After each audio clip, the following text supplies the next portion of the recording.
right, this is CV 2022-095403. This is Lake versus Hobbs et al. Continuation of the hearing on the election challenge. Present for the record are parties or representatives in their respective counsel. We have Mr. Parikh still on the witness stand under oath, and we are ready to continue with the cross-examination. This will be by Ms. Khanna, I believe. Thank you, Your Honor. With the opportunity to streamline over the lunch break, we have no further questions at this time. Thank you. Well then. Okay. I have a very brief redirect. A few points, Your Honor. No, that is fine. You get redirect. I'm smiling because I have a lawyer characterizing something as brief. Excuse my smile. But this is redirect. Mr. Olson, you may proceed. Mr. Parikh, Mr. Liddy asked you some questions about duplicate ballots. And kind of like, hey, if there was a shrink to fit, that was no big deal because the duplicate would be captured or accepted by the tabulator. What happens during the duplication process? The original ballot is examined. Another clean ballot is set beside it, and the ballot is duplicated. All those votes are transferred and verified. In the duplication process, could the image of a 19-inch image from the original be transposed onto a 20-inch ballot? As the duplicated ballot? Yes. In other words, if you had a 19-inch image on 20-inch paper, the original image, and then the ballot is duplicated and run through the scanner, could the duplicated ballot be brought up to a 20-inch image? Or Yes, it should be. If the ballot was originally 20-inch ballots, the blank ballot that they would bring to put the votes, transfer the votes to, would be 20-inch. So yes, it would be tabulated. It would necessarily be moved to a 20-inch image in order to be tabulated. Yes, that's the only way it could be tabulated. Yes, and at the point of duplication, anything could happen to alter or not the original ballot, correct? If you're duplicating a ballot, Yes. what's to stop somebody from altering the ballot from its original? Objection, Your Honor. My apologies. This is beyond the scope of direct and cross, I believe. He's asking for new opinions that he never offered. Your Honor, if I may, Mr. Liddy is the one who brought up duplication and that it was no big deal. This is directly relevant to his examination and implication that duplication means that no harm, no foul. I agree with you in terms of the scope of redirect. I'm a little concerned about foundation, but Yes, Your Honor. go ahead and ask whatever questions. You, Your Mr. Honor, Liddy? You're Thank you, standing. Your Honor. I apologize, but the duplication process is in Title 16. It's a very important part of the process. I would never and have never characterized it as no big deal, and I object his mischaracterization of my description of that important process. Not a problem. So noted. Mr. Olson, do you have another question, please? Mr. Parikh, Mr. Liddy asked you if you had asked for the duplicated ballots.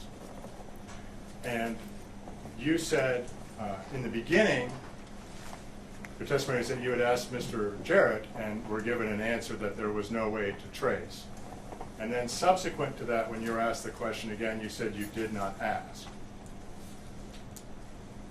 What was the distinction that you were drawing in terms of asking for the duplicated ballot? I thought Mr. Liddy was asking me if I had planned on, if it was in my plan of what I selected and wanted to see as far as the sample size. And I did not plan that. I did not plan that. It was made clear there was time taken to ensure that all the inspectors were aware of how the process would be, the amounts we were allowed, and all that. And they were provided to us. And when they were, I asked I did ask where the duplicated were, but that was as part of the court order process to look at those. Okay. Yes. And when you, so that the record is clear, when you asked for the duplicated ballot while you were there at MTAC, what was and who did you ask again? Was it Mr. Jarrett? Mr. Garrett, yes. And what was his response? He said they would have to get texts and it would take up to a week to trace that down. Okay. And you heard Mr. Jarrett testify that there was no way that a 19-inch image was placed on 20-inch paper in the November 2022 general election, correct? Yes. And is there any way that a 19-inch ballot image placed on 20-inch paper in this election in Maricopa, whether it was tabulated by the vote center tabulator or the tabulators at MTech, that 19-inch ballot image would be accepted by the tabulator? There's no way a 19-inch image on 20-inch paper could be accepted by the tabulator.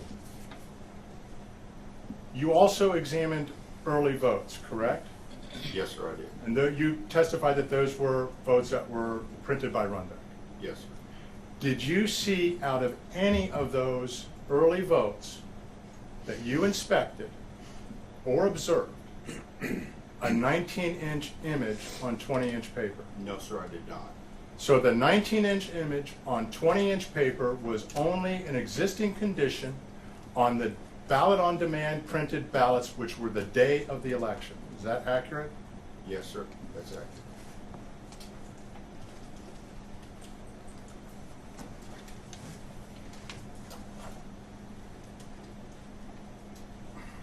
Can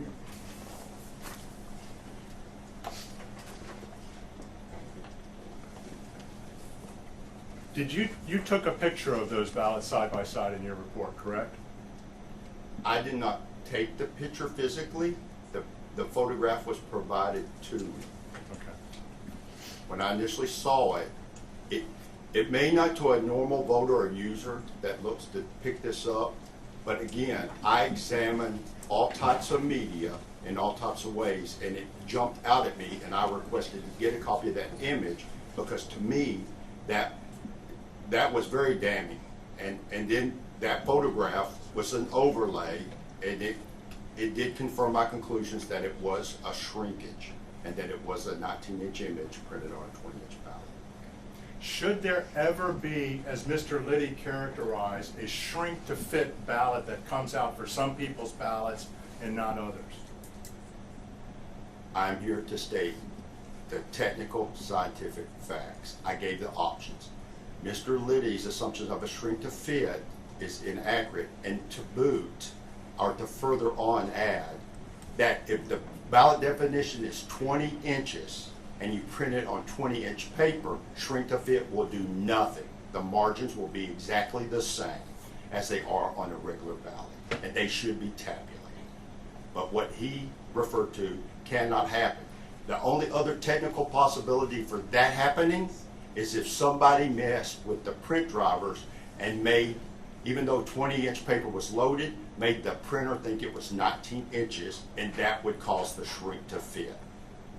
That's the only technical option that would address Mr. Liddy's scenario. Thank you, Mr. Burke. No further questions, Your Honor. Well, may we excuse the witness? Yes, Your Honor. Yes, Your Honor. Thank you, Mr. Burke. You're welcome, sir. Excuse, sir.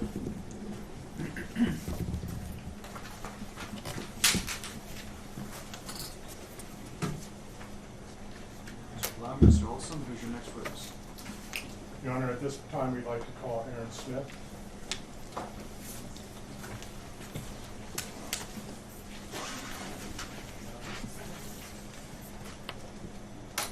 Your Honor, I'm not sure that we have Mr. Smith on the witness list. Absolutely, was disclosed. On the witness list that we just filed with the court yesterday? I'll have to look, but I know that we disclosed him. I don't see Mr. Smith on the list for this.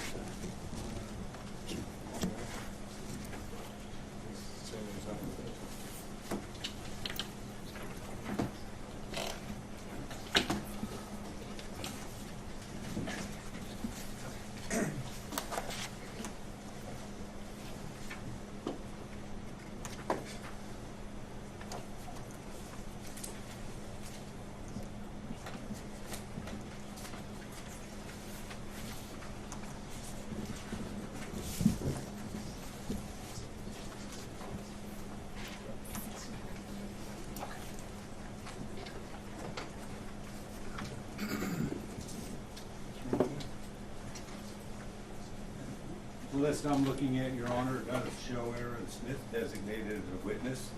If Your Honor wants to give me a few minutes, I can go through my emails. Looking at what the court was given. Well, I don't know that we provided that list, Your Honor. And I think you also. We also, I think there was an email communication from plaintiff's counsel expressly asking us to take Mr. Smith off of the list. no, we did not take Mr. Smith on. We're now burning time. Okay. Trying to find out who Mr. Smith is and where he is, so. Right. Can you show me that list?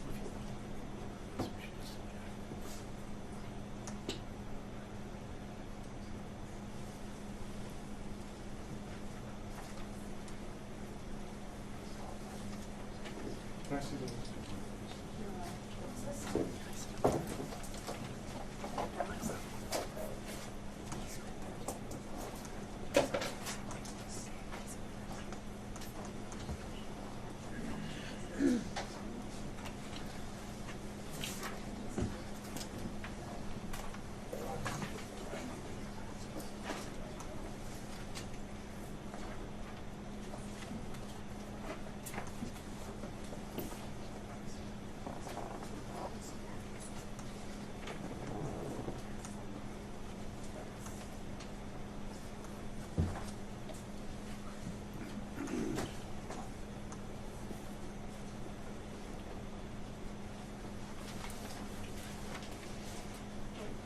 Your Honor, at this time, we would call Bradley Benencourt. Very well.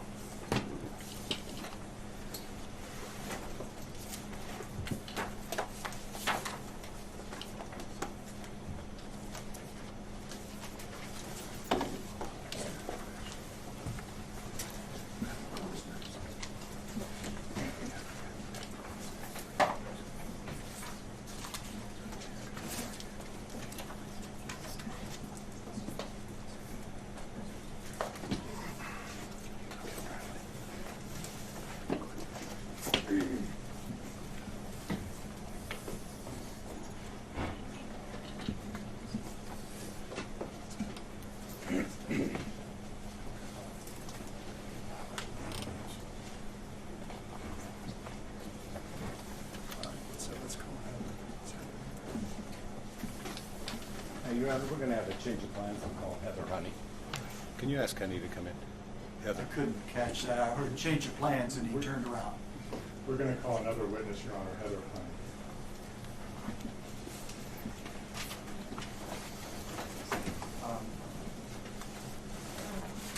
Sorry about that, Your Honor. Or who's the witness waiting outside? Yes, she's coming in now. Could you just hold on 1 second, have her stay outside just a second? Hold on 1 second. Thank you.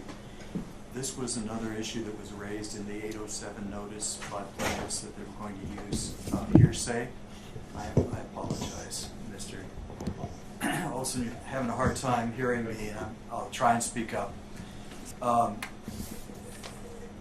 disclosure that I received had listed Exhibit A. There was no attachment. So all I have is information that this witness is going to testify about a voicemail from someone with a first name, no last name.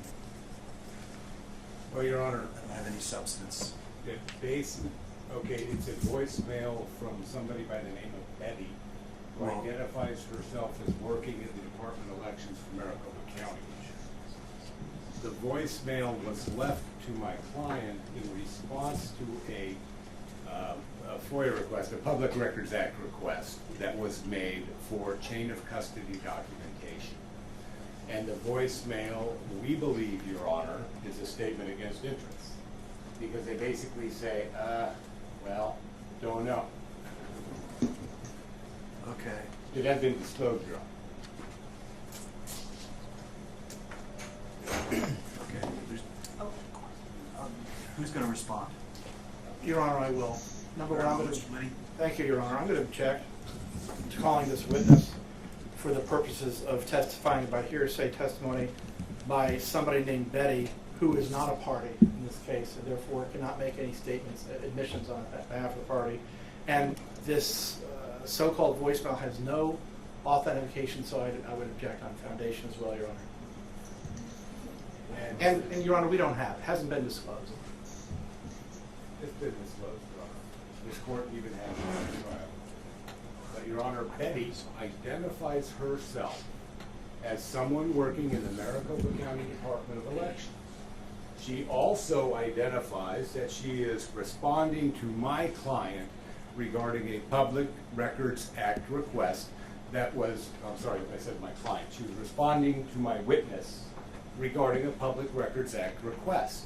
It was my client who made that Public Records Act request. And Betty is explaining in the voicemail that they're still looking for the records, but they have no idea, and she's got to go on vacation, so she should call back and talk to somebody else. This is a Public Records Act request, Your Honor, that is directly relevant to the trial here today. That's not my problem. I agree with you. I see the relevance of what you're arguing. My problem, and where I'm focusing my questioning, is the authentication and the disclosure of this, because you're asking for this under 807 as an exception, because there's not another recognized exception to the hearsay rule, and I didn't see anything disclosed. You're telling me this today. This is the first I'm hearing it. So, Well, Your Honor, you're asking, this 807 is the exception when everything else is gone. This is the Hail Mary that says, understood, Your Honor. I've got nothing else, We Judge. put it in 807 just in case, but I believe it is a statement against interest, especially in this case. We have pending litigation between my client and the county regarding their operation of this election, Your Honor. And it is a statement made by Betty identifying herself as an employee of the Maricopa County Records Department. My witness, Your Honor, will get on the stand and testify that she deals with Betty with respect to public records Okay. requests.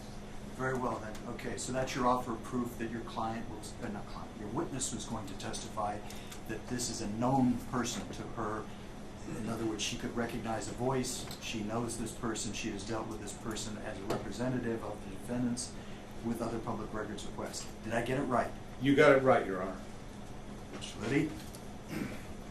Your Honor, first, we have not received this, so we object on that basis. And second, there is no Betty that's a party. We can't authenticate who she is, and she cannot make an admission on behalf of any of the parties in this litigation. And the fourth point, Your Honor, is a public records request is not one of the two counts before this court this time. Public records request, Your Honor, is specifically aimed at Mr. Richards' testimony this morning. They have documents related to chain of custody for election day activity. When they don't, Betty says on this voicemail, Your Honor. Objection, Your Honor. I'm sorry. Now the counsel's testifying. I'm not testifying, I'm making argument, Your Honor, regarding the evidence. But you're making this an offer of proof, correct, Mr. Liddy? I'm doing that as well. And I can submit one formally if you would like, Your Honor. But in terms of offering proof to this court, my witness will testify that she is familiar with Betty. My witness will testify that her employees are familiar with Betty. My witnesses will testify that she works with Betty in getting records from Maricopa County Okay. in response to FOIA requests, Your Honor. And you've also told me that this was disclosed previously, yes? I am, Your Honor, yes. When was it disclosed to? Oh, I'm sorry, Your Honor, this last week has been like 4 months. And if you want, Your Honor, it's gonna take me a good 45 minutes to look for disclosures. But Stop 1 second. You're an officer of the court. I'm just asking for your word. If you tell me it was within the last I'm telling you it week- was disclosed, Your Honor. You're telling me within the last week, Yes, Your Honor, I opposed to believe, this morning, I something like believe, that. Your Honor, that I have created on 2 separate occasions at their request that I give them access to all of our records via a link so they can go online and download them. And I can show this court that I provided them at least 2 links to do so. wait a minute. I don't want to waste a bunch more time on this. We've already spent a lot of time on it. I'm just down to the last little consideration, which is disclosure, so they're not shocked by this. Disclosure is different than saying, here's where all my stuff is, you can dig it out, or it's in there somewhere. This would be a specific, you did a specific notice under 807, and so you realized that there's an issue with the authentication and the hearsay. So all I'm looking to do is verify that this is not something brand new today in terms of identifying this witness in court today. It is not, Your Honor. Thank you. Mr. Liddy? Your Honor, we've been able to find under 73 and 74, document titled placeholder for voicemail, and then E, document titled placeholder for voicemail. I would argue, Your Honor, that that does not fit the requirement for disclosure. You gonna play the voicemail? Yes, I am, Your Honor, but that is the court's exhibit list. I am not allowed to upload audio-visual files to the court system. I had an assistant come by and drop before noon, just before noon, a flash drive, which was rejected. They have these audio recordings, Your Honor. I would guarantee you, as they stand here today, they know who Betty is. Oh, wait. Somebody knows who Betty is because she works in the elections department. When I say stop, that means stop. Okay.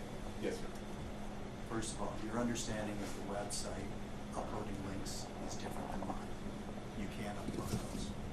Second of all, you did bring a flash drive by yesterday, but your office was told we can't do that. The clerk of the court uploads and the exhibits, and so those have to be uploaded through that website link. And apparently there isn't anything uploaded there. Your Honor, Is there uploaded today? They were uploaded to this. We took everything we had in our disclosure and we uploaded it to the system.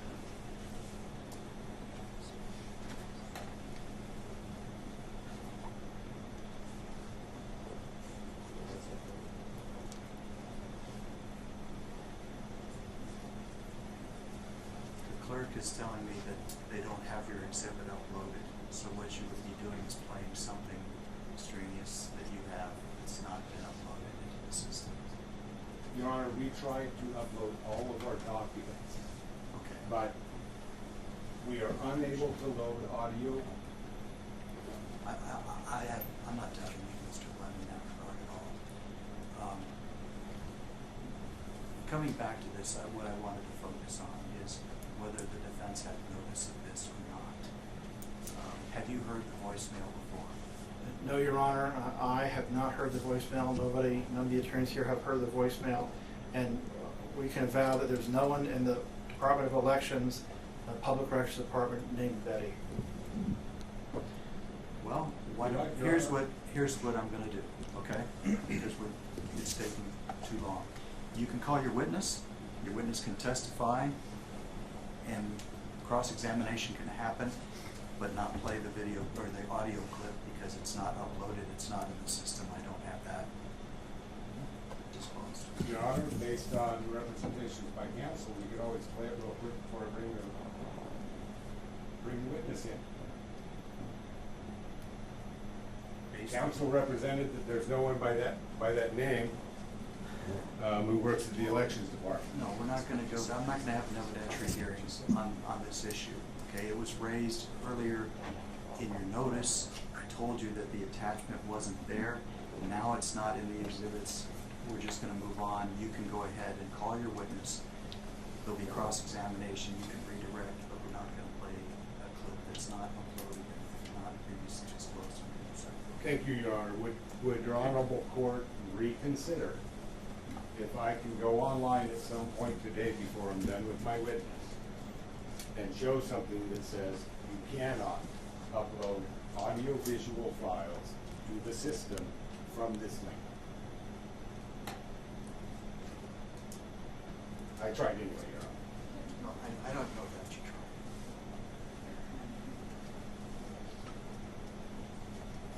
Okay. I'm listening to two sources. Since statehood, the clerk of the court has been separate from Maricopa County Superior Court for whatever reasons were decided at the time of statehood. So they have a separate system. I cannot tell the clerk of the court how to do business. They run the exhibits, and so I'm looking to that website and my understanding of it, my clerk telling me what can be uploaded. I am not doubting you, Mr. Glenn, that you tried to upload the exhibit. The operative question is whether or not it's a surprise to them, meaning the defendants, because they have not heard the video clip. That would be something, whether it's uploaded or not, you may have given them previously. So your question to me is whether I would reconsider that ruling after having heard the evidence, if you make an offer of proof separate and apart from the witness's testimony, correct? Yes, Your Honor. Okay. I'll accept that. You can go ahead and make an offer of proof. Do you have that right now? The audio recording? Yes. Yes, Your Honor, we can pull it up. Well, that's what I want you to do. Give your offer of proof. All right, and may I play it, Your Honor? Playing it for me, yes. Yes, that's what I mean. This is part of your offer of proof, Mr. Glenn. Let's see, do we have the...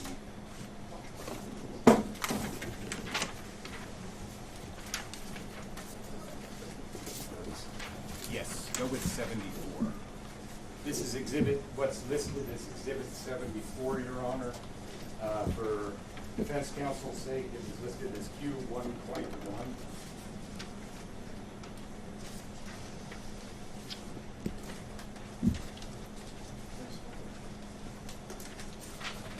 And now, Your Honor, I'm hoping she didn't say she was Betsy. Hi, Michelle, this is Betty. Hi, Michelle, this is Betty calling with the Maricopa County Elections Department. I'm so sorry that I'm calling you back so late. I was getting your message yesterday.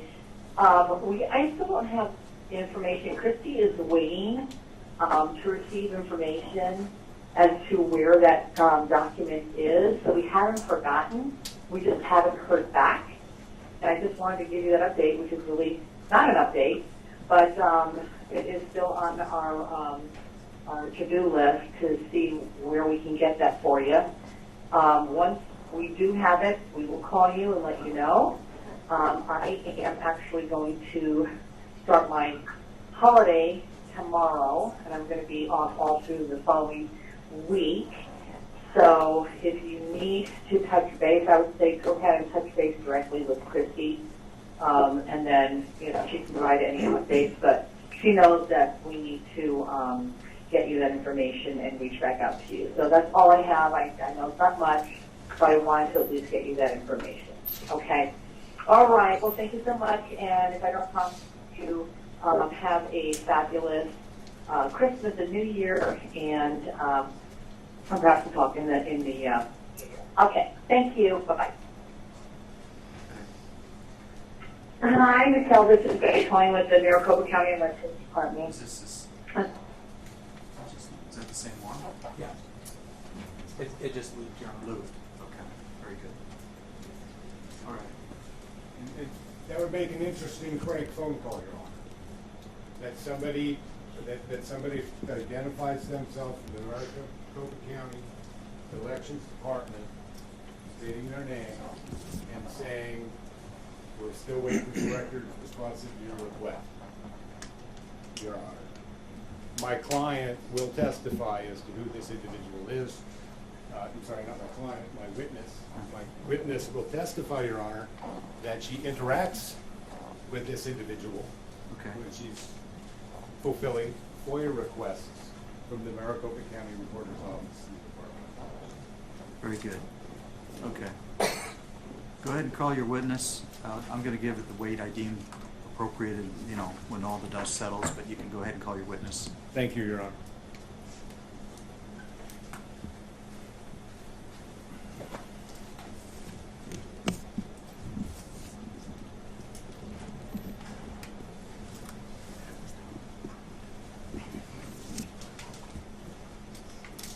Ma'am, if you could just come forward, if you would, and stand in front of my clerk. Raise your right hand. I'll swear you in. Did you solemnly swear the testimony you're about to give will be the truth, the whole truth, and just move your way, make your way around to the witness stand and have a seat. As soon as she's situated, you may proceed, Mr. Honey. Good afternoon, Miss Honey. Can you please state your full name for the record? Heather Honey. What do you do, Miss Honey, for a living?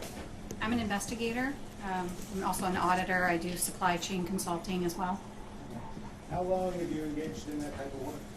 Maybe as an investigator? Over 30 years. Over 30 years.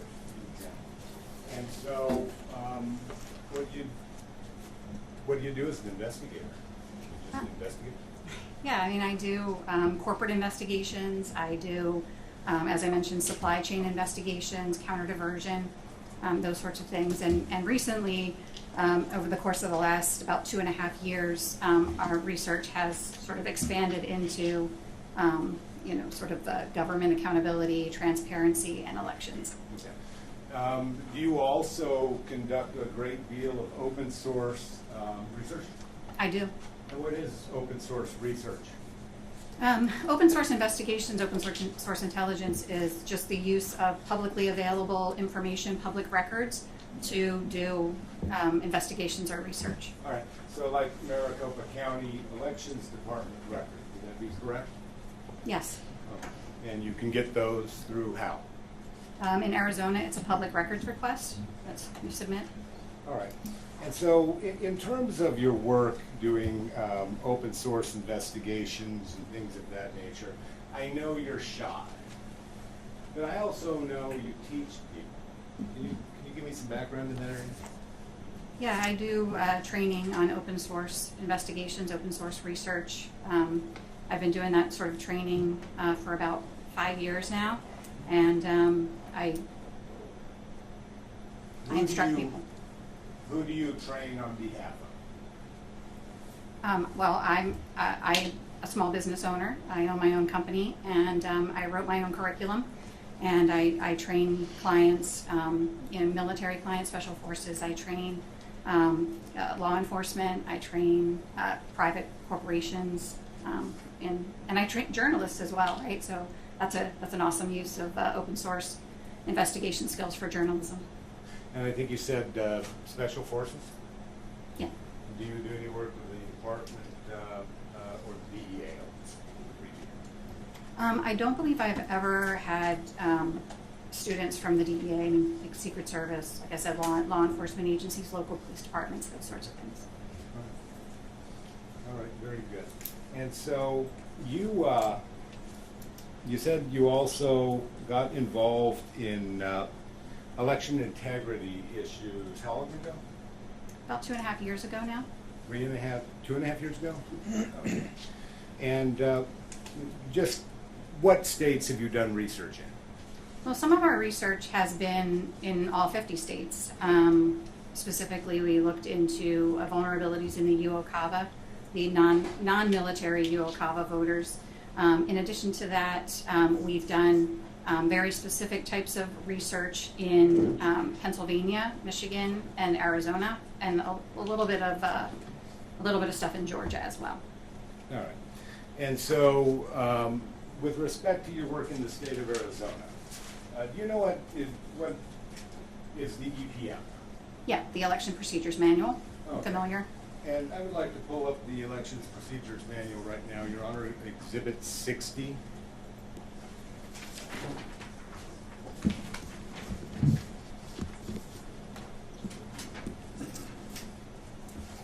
All right, and can you see the monitor in front of you? I can. Does that appear to be the Elections Procedures Manual? It does. Are you fairly well versed in that document? I mean, I haven't committed it to memory in its entirety, but I'm familiar with the relevant statutes as they relate to the research that I've done in Arizona. Okay, thank you. And so let's talk about just generally, explain to this court how you became knowledgeable about Arizona elections as it relates specifically to the issue of chain of custody. Yeah, so, obviously the idea here, I do like vulnerability assessments, I do supply chain consulting, so what you're looking for, right, is researching what are the vulnerabilities in the election system, for example. And so one of the areas that we looked at was the Dropbox chain of custody. And the election procedure manual specifically has guidelines starting on page 61, item number 7. There are about 8 specific requirements that the recorder is required to do regarding the chain of custody of Dropbox ballots. So in addition to the EPM, when we were researching this, we spoke with representatives who had actually participated in the process. We talked to ballot couriers who had actually retrieved ballots from Dropboxes. We spoke with Celia in the Maricopa County Elections Department. She was very helpful. She provided a lot of really useful information in terms of their process. The EPM is sort of the guideline for the entire state, but how each county implements the process is different. For example, we did research and investigations into the chain of custody in a couple of elections in Arizona, several in Maricopa, but we also looked at the process in Pima County as well. Okay. So you've spent a great deal of time talking to people in Arizona that actually work in the elections department? Yes. That actually work at Runbeck? I spoke with Jeff Ellington about, I'm going to say nearly a year ago or so, and he was able to answer a bunch of questions that I had about how Runbeck works. Jeff Ellington is the CEO of Runbeck, and recently I had the opportunity to talk to a Runbeck employee who provided a declaration in this case. Okay. And you also have the opportunity to work with other election integrity experts and attorneys? Yes. In the state of Arizona? All right. And so let's go back to Pennsylvania really quick. Pennsylvania is where you got your start, isn't it? Well, I'm from Pennsylvania, so that's what definitely piqued my interest in sort of the vulnerabilities in the election system and what could be done to fix that. In Pennsylvania, I believe it's 2020, wasn't it? Yes. What did you identify as a particular vulnerability in Arizona at that time? Well, in Pennsylvania, I think you mean? Yes, Pennsylvania. On objection, relevance? Sustained. Your Honor just gets Sustained. Oh, sorry. All right. So with respect to the state of Arizona again, how many elections have you looked at in the state of Arizona with respect specifically to the chain of custody issue? 3. 3. Which ones were those? It was the 2020 election, there was a 2022 municipal election, and then this 2022 general. Okay. And so I've got a demonstrative presentation, Your Honor, I would like to pull up. And it has citations to all of our exhibits.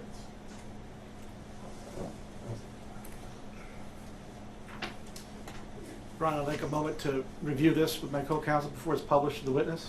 That'd be fine.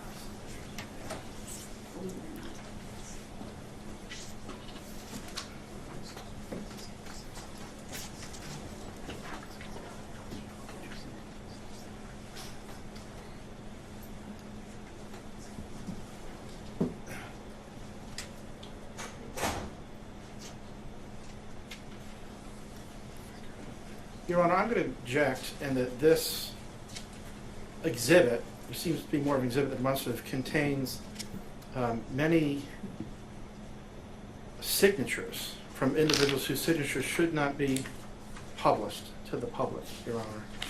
Your Honor, signatures are routinely published, and do you have a cite to that statute, 16? Let me ask a question, if I could, please. Yes. Mr. Blount. Are these signatures related to the 2020 election in Arizona? I believe these are, May I answer that question?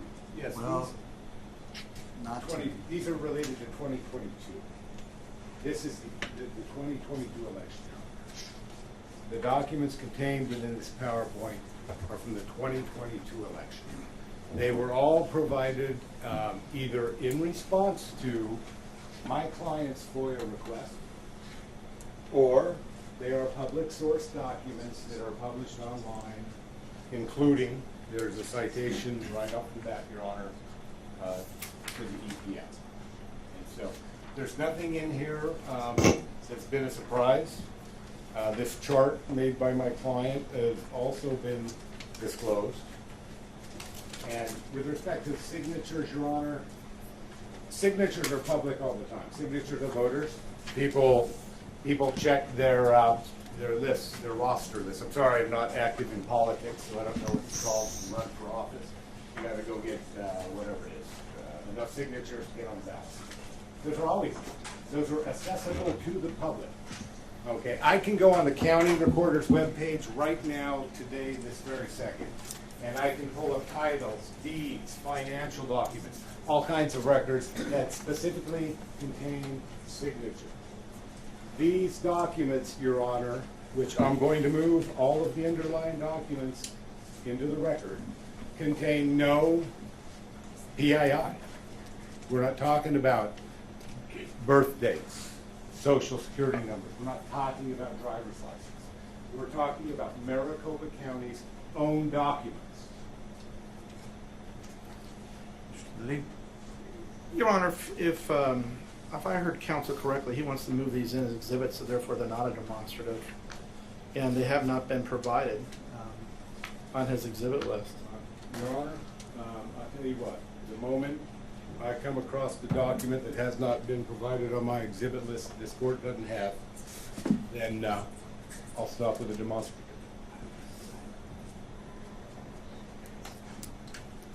I'm not at this time seeking to admit this demonstrative exhibit into the record. I may do so after my witness testifies. But right now, I would like to walk through this demonstrative, which is based on documents received from open source, the EPM. You can go online, you can Google it, and there it is. Documents that were provided by Maricopa County. If I may, Your Honor. Yes. These documents appear to fall under Title 16-168. Any person in possession or precinct register or list in whole or in part, or any reproduction of precinct register or list shall not permit the register or list to be used, bought, sold, otherwise transferred for any purpose other than otherwise authorized in this section. And this is not the use authorized in the section for these documents. Was that section F? It was section F. It's for All right. government, it's for election officials, or perhaps expanded by court to government officials, and the witness is not a government official or an election official, Your Honor. Your Honor, if the entirety of section F were read, there are very clear and very specific exclusions, including the media, Your Honor. The media have access to signatures. Elections, Your Honor, is an exclusion. It does not say government officials running elections. And this case, Your Honor, is about an election. What's the statute again, 61? Your Honor, it's Title 16-168F. If I may, Your Honor, I would ask that the counsel direct his comments to the court and not to my co-counsel. Sorry, I look around when I talk.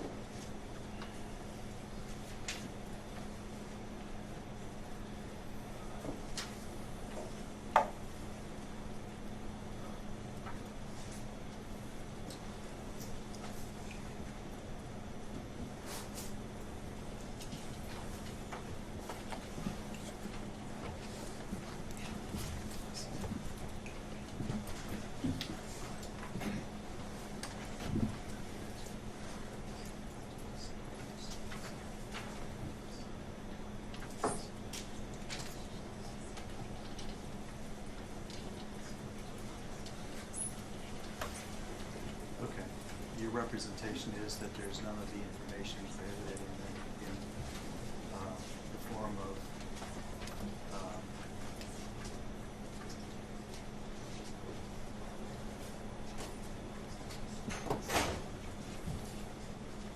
month, date, and year of birth, social security number, driver's license number, non-operating identification license number, Indian census number, father's name, mother's maiden name, state or country of birth. None of that is contained.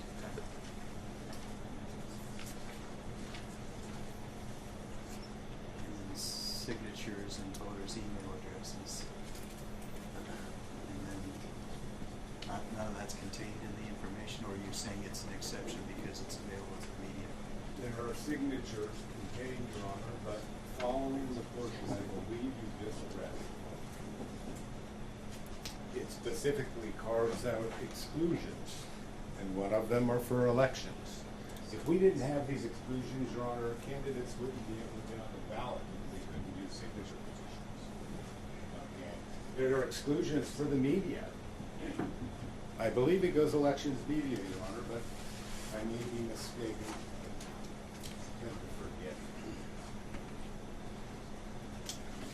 This is limited to, 16F is limited to persons in possession of precinct voter registration or lists. And then it says, Well then, Your Honor, can't be bought, sold, or otherwise transferred for any purpose except for uses otherwise authorized by this section. And you're correct that it talks about authorized uses, including newspaper, radio, television. I would also point out, Your Honor, Yes. that none of the documents contained within this presentation are poll lists. Your Honor, None of them. What are we going to? What is the demonstrative exhibit in the testimony going to demonstrate? It's a demonstrative exhibit, Your Honor, prepared by my witness to walk the court through the various chain of custody documents used by the Maricopa County Recorder's Office, as well as the Board of Supervisors. I think this To show. just to show Your Honor and the court and the witnesses.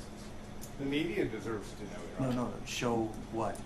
To show the process, the documents used, okay, how the flow of ballots moves. And I will tell you, Your Honor, it's one of our contentions that because Maricopa County does not adequately maintain chain of custody of drop box and mail ballots, that it becomes much easier to infuse ballots into the system. And that's one of our allegations, Your Honor. Okay. I understand what your offer of proof's about. Your Honor, the signatures contained in this proposed demonstrative are not voter signatures, and so I would withdraw my objection based on that. Very good. Then we can proceed. Mr. Blum, you can proceed with your demonstration, and we'll get to that other part later about the exhibits you want to admit after you're finished. Thank you, Your Honor. Did I move to admit Exhibit 60, the EPM? If not, I do so now. The objection? Yes, Your Honor. Objection, relevance? The EPM, not the demonstrative exhibit. Oh, no objection. I didn't think so. Thank you. 60 is admitted. All right, and so your familiarity with EPM came from you reading it and talking to other people, correct? Yeah, I mean, the extensive research we did, yes. All right. And the EPM has guidelines, I'm sorry, I think I misspoke, didn't I? They're not guidelines? I believe their requirements, it says that the recorder shall develop and implement the secure ballot retrieval and chain of custody process. Okay. So the county recorder or officer in charge of elections shall develop and implement secure ballot retrieval and chain of custody procedures. Yes. So there's 8 guidelines. This slide only has a couple of them on there, but the requirements are things like, 2 couriers of differing parties, date and time of arrival at the drop box, date and time of departure from the drop box, and the date and time you arrive at the county. But most importantly, it requires that when that secure transport container is opened, that the number of ballots inside that container shall be counted and noted on the retrieval form. And of course, these retrieval forms are specific to one specific drop box. So it's a one-to-one correspondence. Okay, so based on the law then, if I were to go to what's designated as drop box P57 and retrieve the ballots from there, I would create a chain of custody record that identifies the two people who went to get the ballots. It identifies the time they went there. And more importantly, it identifies the number of ballots contained within that box. Well, to be clear, the form is called the early voting ballot transport statement. And it is the ballots are not counted at the time of retrieval. Instead, what happens is those couriers, they go out to the drop box, they open the drop box, they retrieve all of the ballots, they put them inside. Again, I'm going to tell you how Maricopa County does it. It's not necessarily how all of the counties do, but specifically in Maricopa County, the two couriers put the ballots in the box, they close the transport container, they zip tie it with security seals, and they document the fact that it was the two of them, the location, the time, etc., as I already mentioned. And then that secure container is transported back to the county. Okay. And does that sound like a pretty secure process when that is done? Yeah, I mean that's the process, and that's compliant with the law in Arizona. So. But do you think it's important to have the number of ballots in each box? Well, what the law requires is that when it's transported back to the county, and when the recorder or the recorder's designee opens up that container, that at that point, when the container is open, the recorder must count those ballots and record the precise number of ballots inside the container on that retrieval form. And again, the retrieval form is required in the EPM. Okay. And really quickly, I'm going to sort of interrupt your PowerPoint from time to time because I think you said EVBTS? Yes. Early vote ballot transport statement? Right. I actually have that on one of the slides so that you can see it. Understood, but I want the court to be able to see a standalone of that document, and then we'll turn back to your slide. Is that fair? Understood. Sure. Could you please pull up exhibit, now I forgot what it was. 75, the R1 on this side.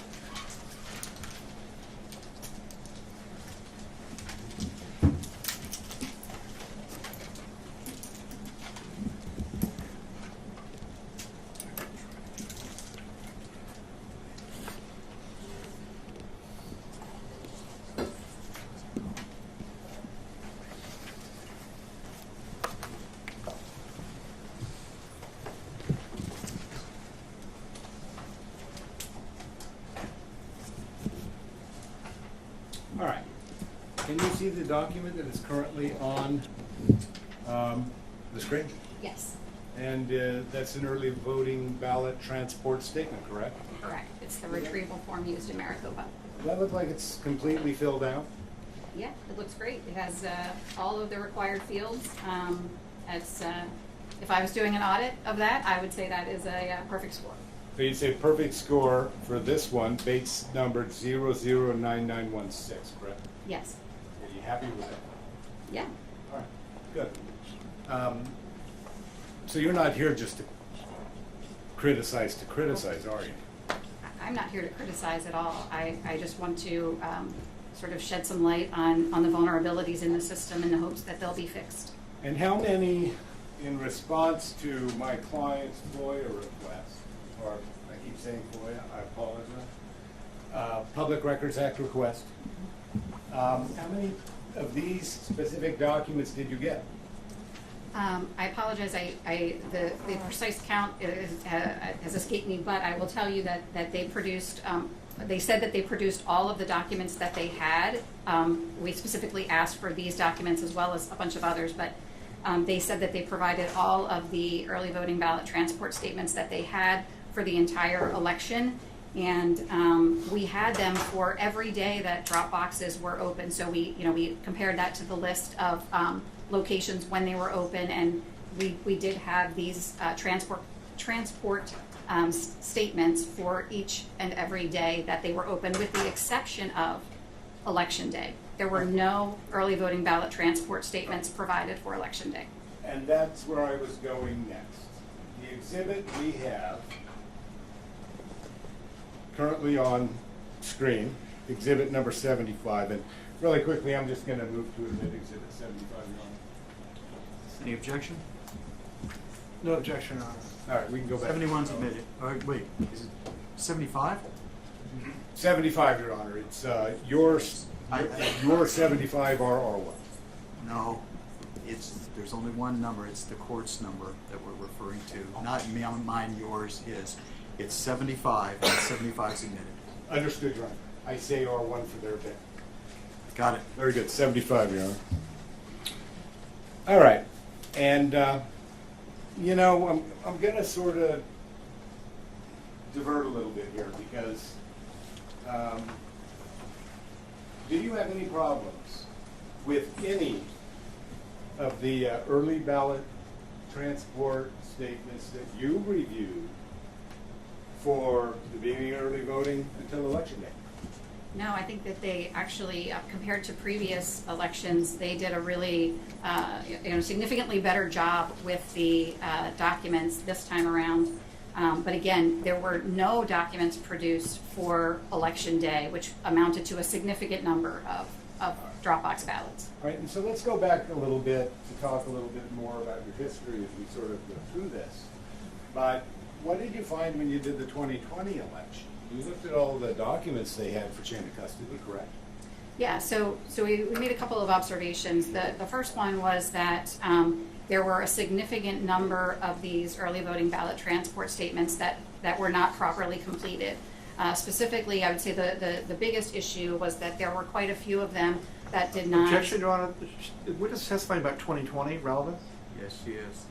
Yes, Your Honor. It's just relevant to my client's, I'm sorry, my witness's history, A.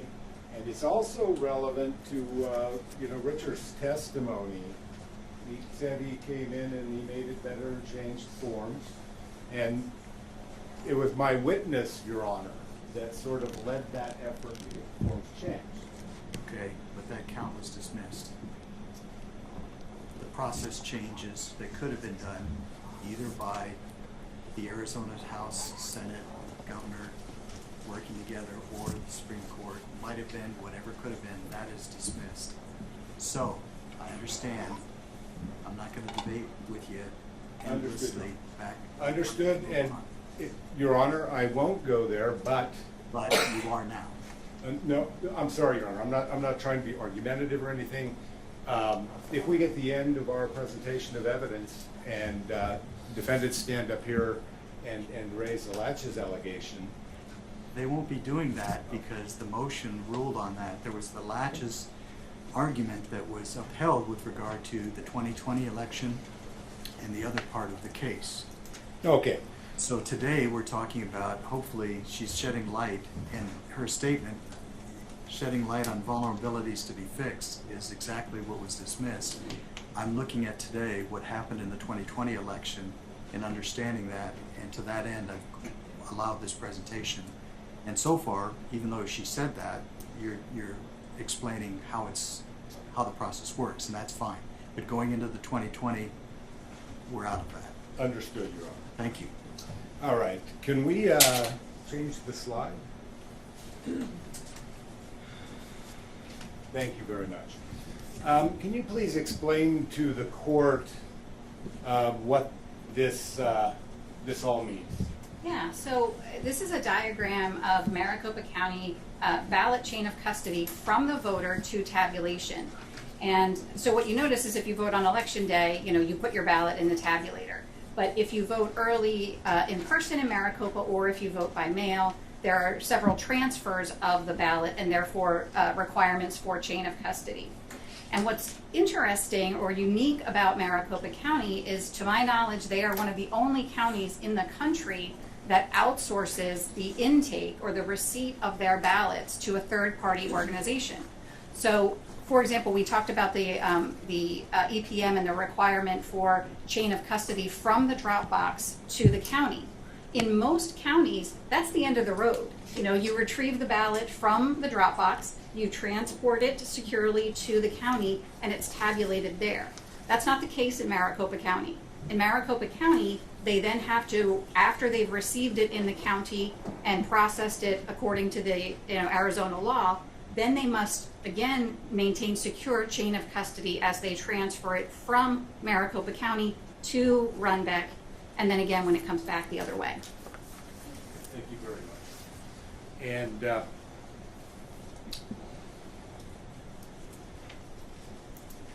how many steps are there? If you vote, let's say you get you either, I guess you get a vote by mail, couldn't you? Or you could go to a vote center and get a ballot. Right, so on the next slide, I kind of just point out the fact that a drop box in Maricopa County does not just contain mail ballots, right? So mail ballots that are, sent to the voter and in the mail through the U.S. Postal Service. You can go to, it was the next slide. Oh, well, I'm not done asking you questions, Ms. Honey. Oh, I'm sorry, I thought you were asking me about the different ways that, I'm sorry. All right.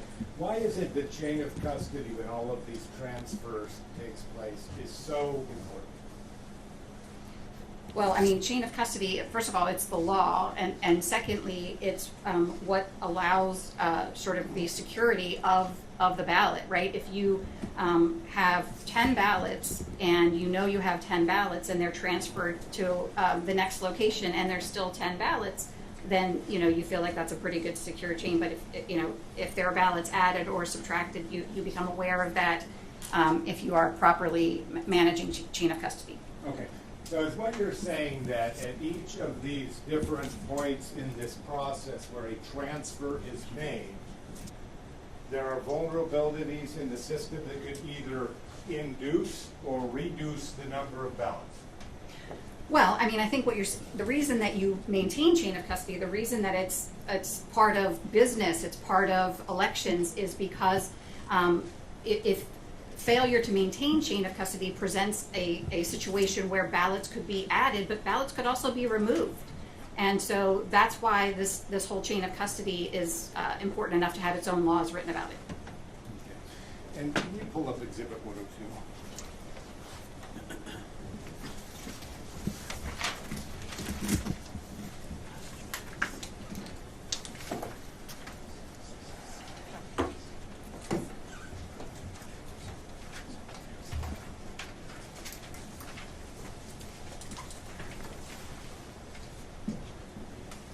Is there another exhibit they're pulling up? Excuse me, Your Honor? Is there another exhibit they're pulling up? Yeah, he's pulling up Exhibit 102 right now. 102? Okay. Well, that's...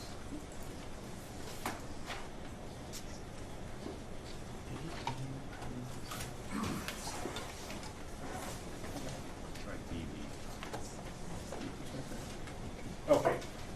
All right. And so you can see the screen, Miss Honey? Yes. And is that the chart you made that is that we marked as exhibit? The court's marked as Exhibit 2. It is. I move to admit Exhibit 2, Your Honor. Objection, Your Honor, foundation. 102. You got me Yeah. confused. Oh, I'm You sorry, said 102. 2. Now you got the. Did I say 2? Yeah. I apologize, Your Honor. It's 102. That's why I had this look on my face. I'm sorry. 102? 102, Your Honor. And which, is there an objection? Yes, Your Honor, this was offered as a demonstrative, and we're fine with that, but if it's going to be offered as an exhibit, it lacks foundation and no authentication. Well, okay. Miss Honey, did you Wait, make wait. this something?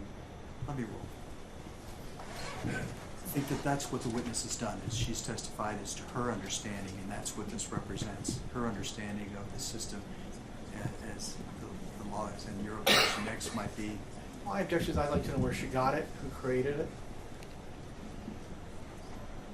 Did you make this chart, diagram, whatever you want to call it, Miss Honey? I made it in PowerPoint. And did you make this based upon your Thank you, Your Honor. multiple- Based on that, no objection. great, 102 is admitted, thank you. All right, can we go back to this slide and move on to the next one? Oh, the demonstrative is the, I'm sorry, the PowerPoint. I'm sorry.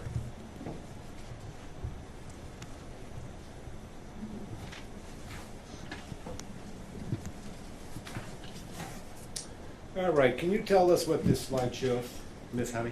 Yeah, so this slide shows that in a lot of counties, a drop box is only for a place for people, an alternative to returning their mail ballot by mail. But in Maricopa County, the drop boxes are in fact a repository for a ballot that's mailed to a voter that they choose not to return by postal service. But it's also where people who vote early in person, who go into a vote center, show their ID, they they get their ballot printed, they vote, put it in an envelope, and they sign the envelope, and they drop that ballot envelope into a drop box. So when we talk about drop box ballot retrieval for early voting, it includes early in-person and mail ballots that are deposited in a drop box as well. So it's those two different types of drop box ballots. Okay. And so I believe you had testified previously that you have reviewed all of the early ballot EVVTSs. And it's my understanding you praise Maricopa County for having improved their documents and actually followed the procedure? Yes, on the documents that were completed, but again, there's the absence of documents for election day ballots, which again is a significant number. Okay. Well, your FOIA request, my client's FOIA request, requested all of the chain of custody documents for Maricopa County election day, correct? Correct. Have they provided any to you? Yes, they actually provided all of the documents that we requested, with the exception of the Maricopa County delivery receipt form. Okay. The Maricopa County delivery receipt form, can you please tell the court what that is? So the Maricopa County delivery receipt, as I mentioned in that previous sort of thing, if you can go to the one that actually has it on there.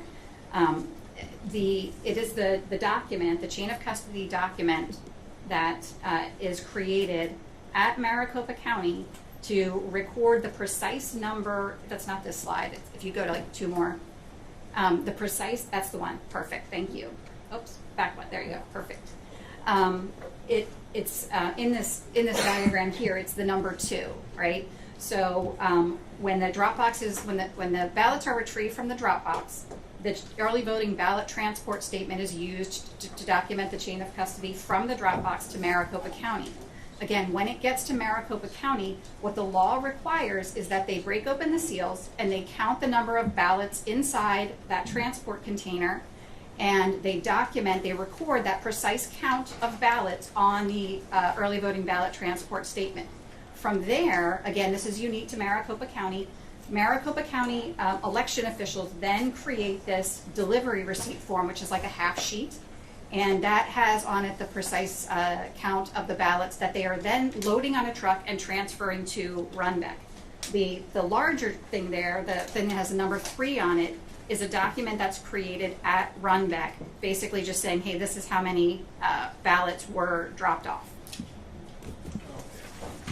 So, and to answer your question, what we did not receive is the number 2, the delivery receipts. All right, I'd like to move away from the PowerPoint again really quickly and open exhibit number 67. I couldn't hear you because you turned away. I'm sorry, Your Honor, 67.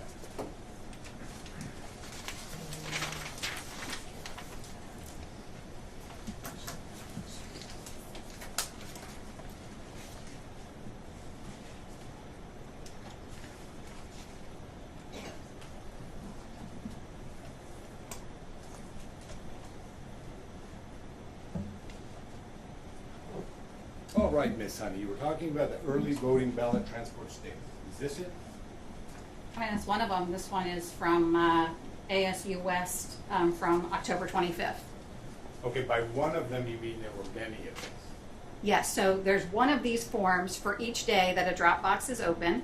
So if there are 50 drop boxes open on a particular day, there are 50 of these forms created because there are 50 retrievals of ballots.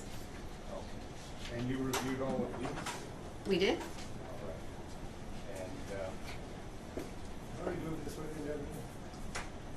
I don't have that you did. Yeah, I don't believe I did. No. Move it 67 into evidence, Your Honor. No objection, Your Honor? Thanks. 67's admitted. All right. Do you have any problem with any of these statements for the early voting period? No. No, you've reviewed them all. Yeah, I mean, I think they like I said, they did a much better job. All right. So could you actually go through all of these, add them up, and figure out exactly how many ballots Maricopa County retrieved from drop boxes up until the day of the election? Exactly, yes. Okay, and you can do that. Yes. Is that what you're supposed to be able to do? Well, I mean, on a daily basis, yeah. I mean, you have to do it for each and every retrieval according to the law. All right. Thank you very much. And so, transport receipt again. That, what is that?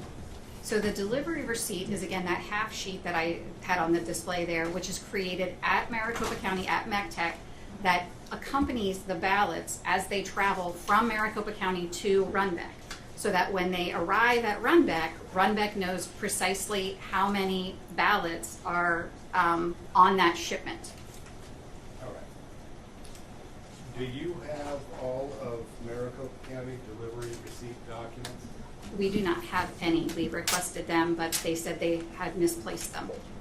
And those are the ones that were for election day, correct?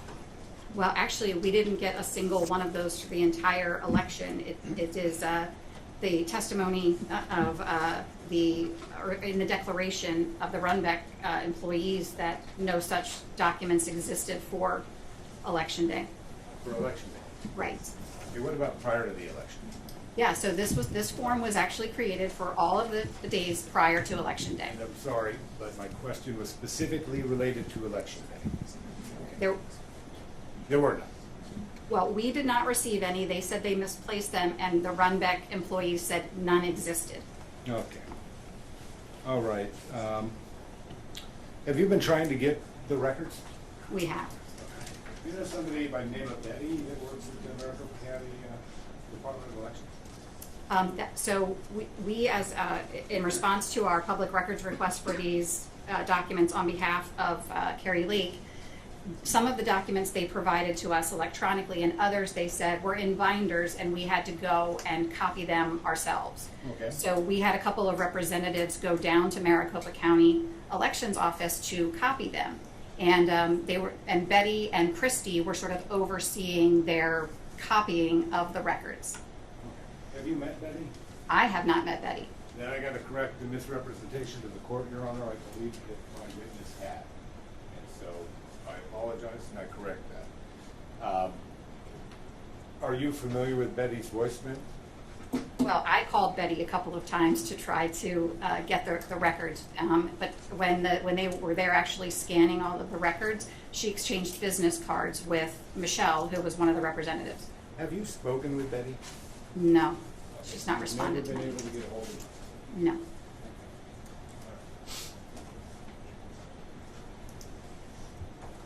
And can we go to the next slide, please? What is this document again? So this document is created at Runbeck, and this records the total count of the ballots that are received from the MECTEC delivery truck. And so they break this down into a couple of different ways. The post office inbound is separated because, of course, those are slightly different ballots, and we're not really talking about those today. But the regular MOB is the mail ballots, right? So that would be the green envelopes. And then you'll see down at the bottom the CTR. That's the vote center ballots. Those are the white envelopes for early in-person voting. Okay. All right. And what do these documents really tell you? So these documents reflect the number of ballots that are received at Runbeck. So again, this is created at Runbeck, and you'll see, like in the line here, this document is dated 11/6, and it is the precise number of pieces of regular MOB and the precise number of pieces of the CTR. And that's because they copy this information from the delivery receipt form, that half sheet that's generated at MECTEC, and then this form accompanies it, and again, they keep a copy of it, and the other copy goes back to, with the driver, to Maricopa County to document that in fact he did take the ballots as he was supposed to, delivered them to the possession of Runbeck, and completes that chain of custody.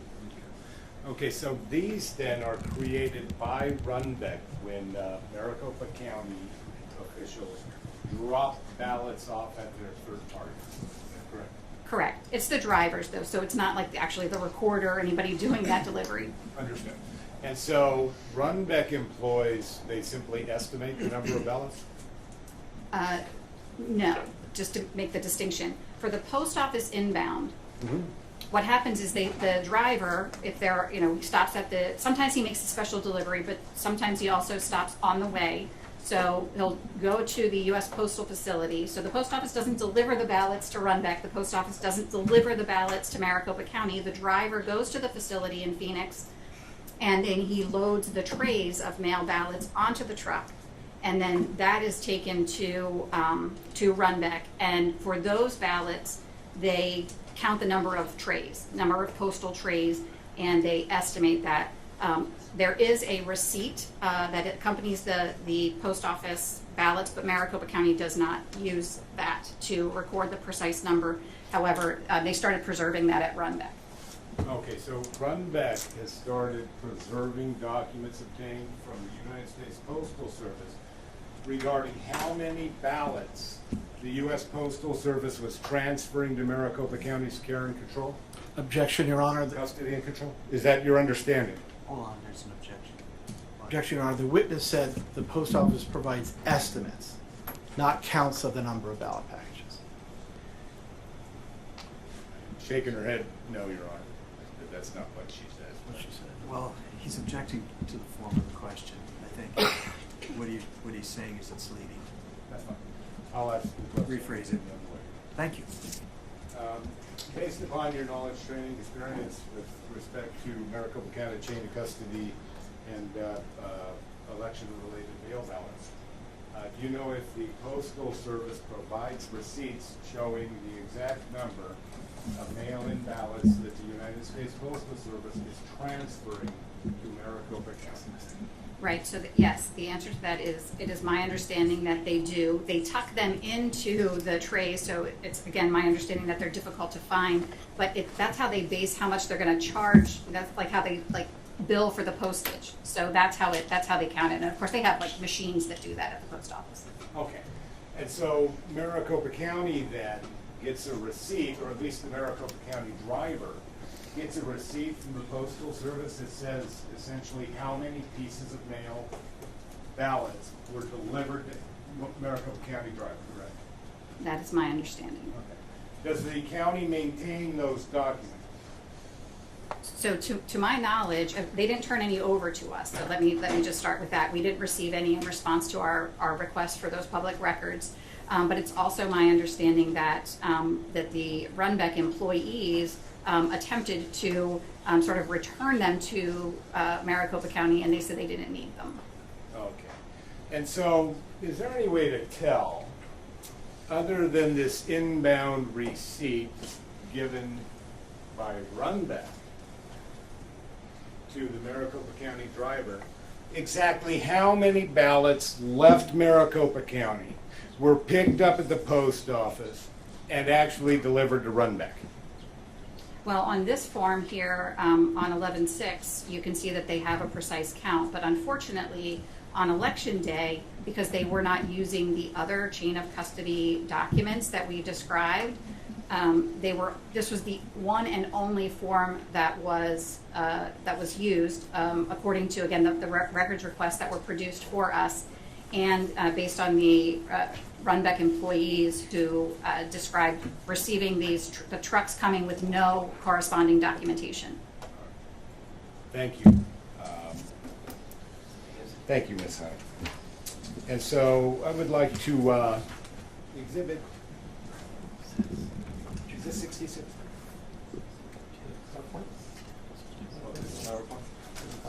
Yeah, go to 66.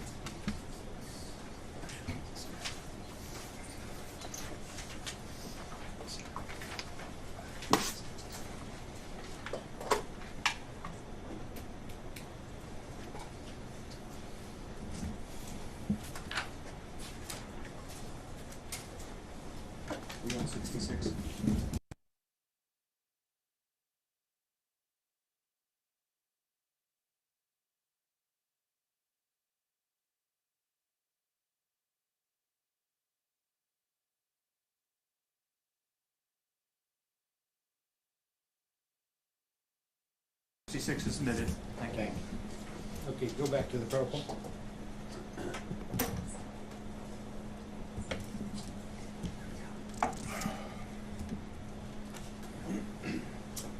Miss Honey, how many ballots Maricopa County claim they received on election day that were not tabulated on? So I think your question is how many Dropbox ballots did they report? Yes. Yeah. So initially, on the morning after the election, they reported that there had been 275,000. I think that Stephen Richer said approximately 275,000 Dropbox ballots had been dropped off on election day. Did that number change? That number did change. What is the number now? I believe that the number went from the 275 on the 9th. They also had a press conference during which at the press conference, Recorder Richer also talked about what an extraordinary number the 275 was. Ms. Honey, that was not my question. Sorry. My question was, what is the number now? I believe they ultimately said it was 292,000 that had been dropped off at Dropboxes. As you sit here today, how many of those ballots have legal chain of custody? Based on the documents provided, none. Your Honor, objection calls for conclusion. Rule 701. Wait. You're asking her, according to her understanding, from what she's experienced and observed, what's her number? Yes, Your Honor. Ma'am, if you can answer it, go ahead and answer it. Yeah, so we reviewed all of the documents provided by Maricopa County in response to our requests, and the answer is that none of the documents that they created meet the requirements from the EPM.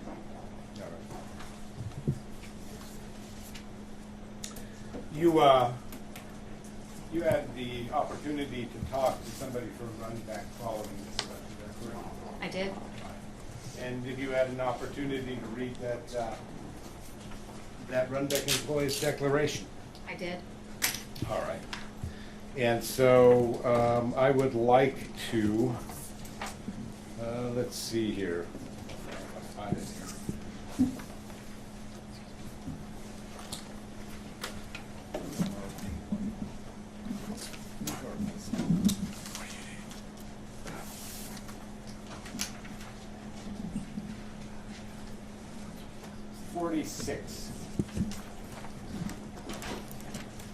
And while he's pulling this up, Your Honor, may I ask the court a quick procedural question? Go ahead. When we began this morning, Your Honor noted that it would be unduly difficult to get this many witnesses through, so it said it was going to admit declarations, with the exception of Kurt Olson, that were attached to the complaint, Your Honor. And I didn't say that. I'm sorry, did I misunderstand? I know what I said, but I know where you're going. You want to admit those now? I would like to, yes, Your Honor, admit Leslie White and Ms. well, let White's me make was, sure. Denise Marie and Leslie White. And those are listed as Denise Marie is Exhibit 46, Leslie White is Exhibit 47.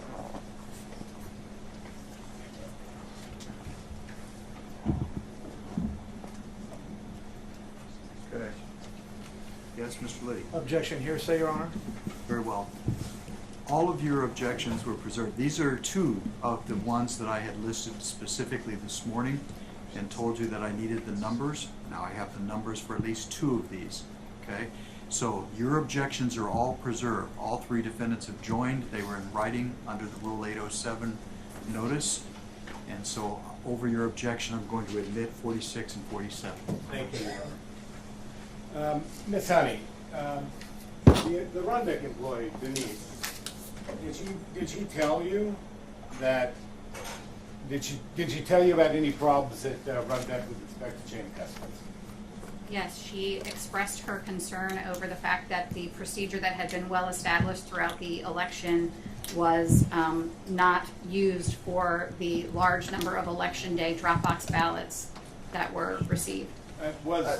Your Honor, I'm sorry. I want to object and move to strike everything that was just said there. While the declaration was admitted, now we have this witness testifying about separate hearsay statements made by this Denise individual who allegedly used to work at Runback.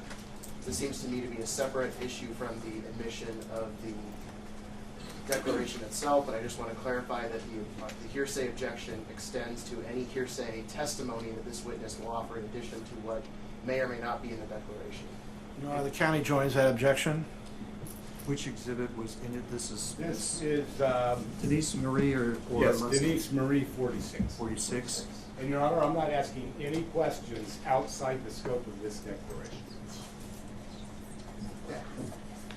Your Honor, if the declaration is in evidence, it's in evidence now over our objection. This witness shouldn't be able to repeat hearsay again, in a sense, put Ms. Marie's words into her own mouth if Ms. Marie said them herself in the declaration. The court can consider Ms. Marie's declaration, giving it whatever weight it deems fit, but to have this witness repeat what is already hearsay again, I think is inappropriate.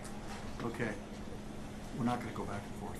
Here's, I believe, as I told Mr. Olson earlier, the court does not pronounce somebody an expert, but if they're testifying and they have information, text, experience, or education beyond that of the trier of fact, it's instructive or informative. And this witness, I find, meets that. If she's relying upon this, which she has just said, to formulate her opinions, I'll let her do that. I understand the objection is that it's hearsay, but that's going to be something that you can cross-examine. For instance, if that's incorrect, then I'm not going to tell you how to cross-examine. You already understand all of that. So, Mr. Lemon, proceed, please. Okay, so lack of chain of custody was one of her concerns. It was. All right. You talked to Leslie White as well? I did. Was lack of chain of custody one of her concerns?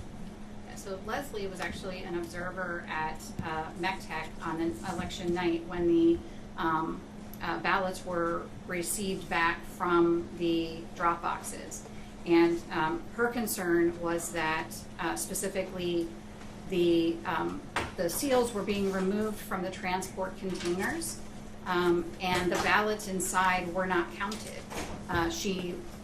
That was a requirement as she understood it, and the fact that they were just taking those ballots out of the transport containers without counting them was her primary concern.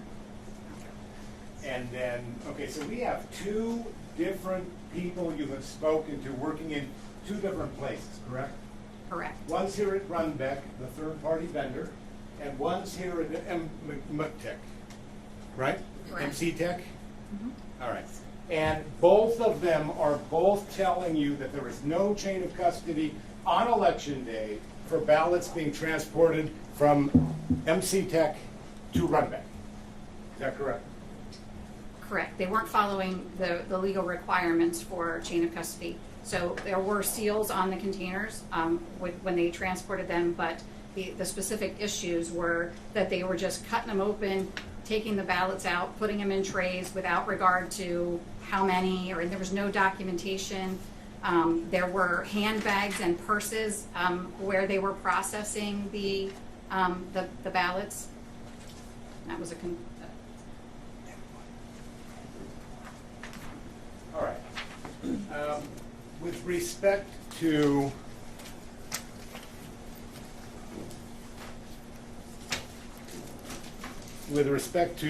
sorry, I just lost my chain of thought. With respect to Denise White, did she raise other concerns with you regarding potential vulnerabilities with our election system in Maricopa County? Yeah, so two issues, right? So the first one was that the trucks were coming with ballots, that there was no associated counts, right? So that was number one. They just didn't know how many they should have had.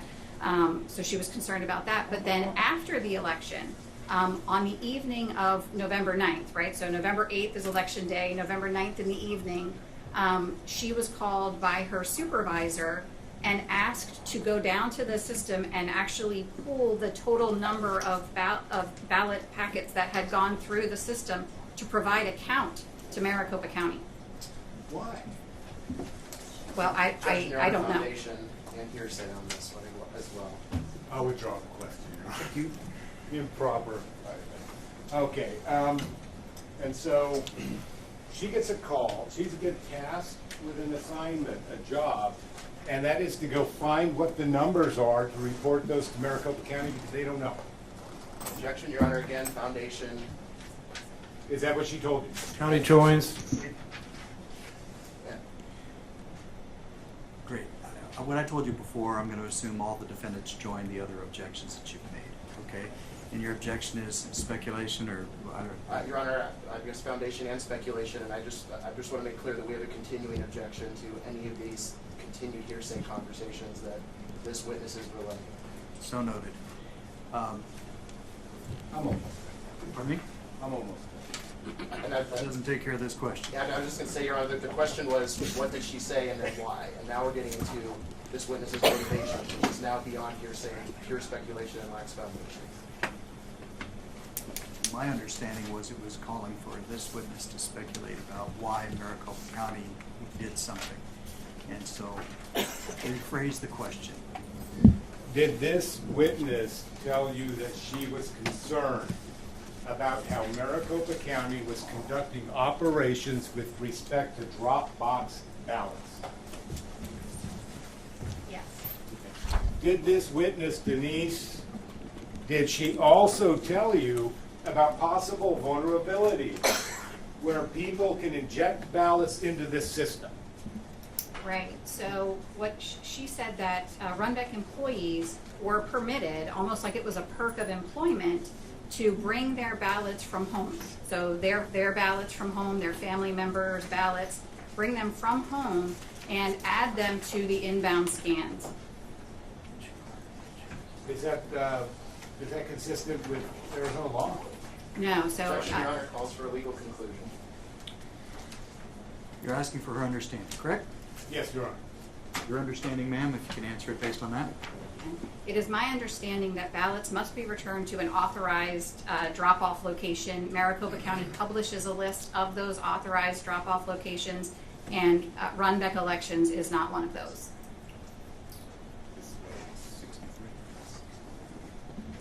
All right. Are you familiar with these social media posts I put up here? I am. Okay. And this is these are tweets by Maricopa County Elections Department, correct? Correct. Okay. I'd move to admit these are, Your Honor, Exhibit 63. Mr. Flynn, can you bring this back up on the screen? I would be Oh, sure. I apologize. I didn't take it off. I think we need to go back a page or something. Go back to the last. This one? Give the defendants a Yes, moment to yeah. look at them. Any objection?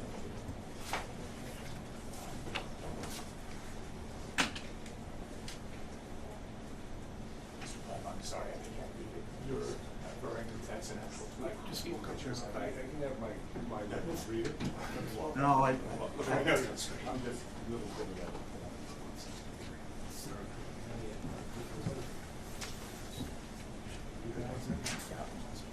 No objection, no objection.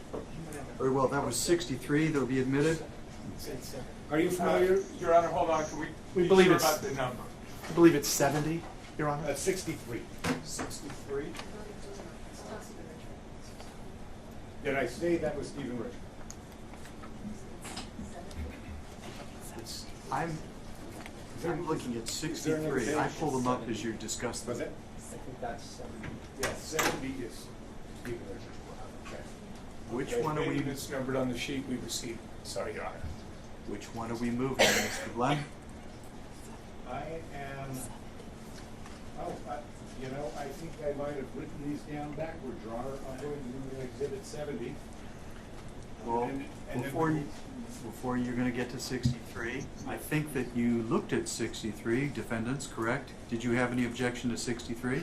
Your Honor, I have not looked at 63, but I did look at 70, and we have no objection to 70. Take a look at. Oh, is this 63 right here? Okay, just one moment. Thank you. No objection, Your Honor. Are you moving 63 and 70 into evidence, Mr. Yes, Your Black? Honor. They're admitted. Thank you. Okay, and so this is a, oh, 63, 70. No, 70 or 63? 63. Huh? 63, let's just go to 63 and then do 70. That's 63. This 63. Are you familiar with the tweets that are up here from Stephen Recorder Richard? Yes. And is this where he was saying there were 275,000 ballots? Yeah, this was a series of tweets, sort of after the day after the election, where he explains that they had processed all of the ballots and transferred them to Runback, and again, it was 275,000 was the number. He says over 275 plus. Obviously, it's a round number, right? It's 000. So you know, and it's not And so exact. Yeah. may I approach, Your Honor? You may. All right. In this tweet, Recorder Richard says, last night from midnight to 5 a.m., we sorted those 275 plus thousand documents or ballots so they could be scanned in and image captured and run back. Correct. Or signature captured. Is that correct? Yes. Okay. Does that indicate that those ballots had already been sent to run back at some point, at that time or some point after? Objection, Your Honor, speculation and foundation. If Speaks they for had- itself. Wait. The tweet speaks for itself. Mr. Richard was on the stand. They could have. I was going to withdraw the question. I withdraw the question.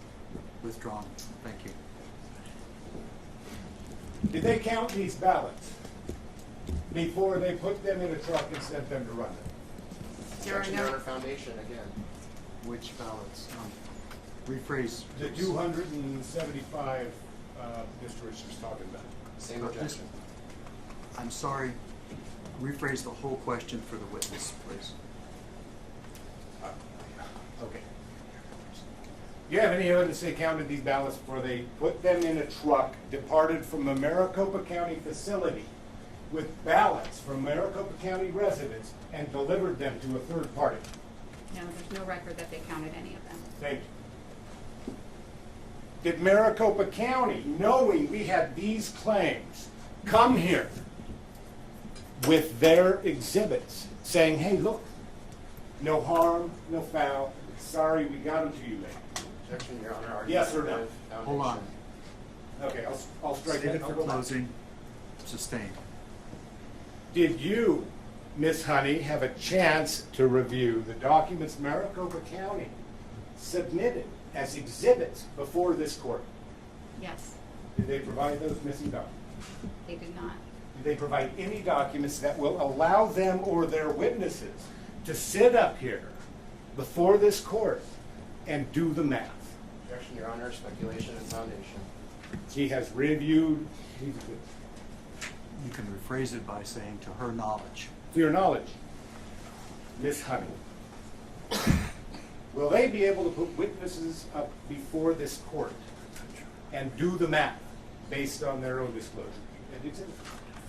No, to my knowledge, no. And I will like to also expand that we looked at the chain of custody documents that they did use on election day, which are those are called the precinct ballot reports, and the precinct ballot reports are really the chain of custody for those voted ballots that come from the vote center on election day, and it also includes, by the way, a count of the door 3 ballots. Those documents, which I have on one of these exhibits here. 65. Objection, Your Honor, I want to move to strike everything that witness just said about the precinct-based ballots as being completely non-responsive to the question. I'm sorry, Your Honor.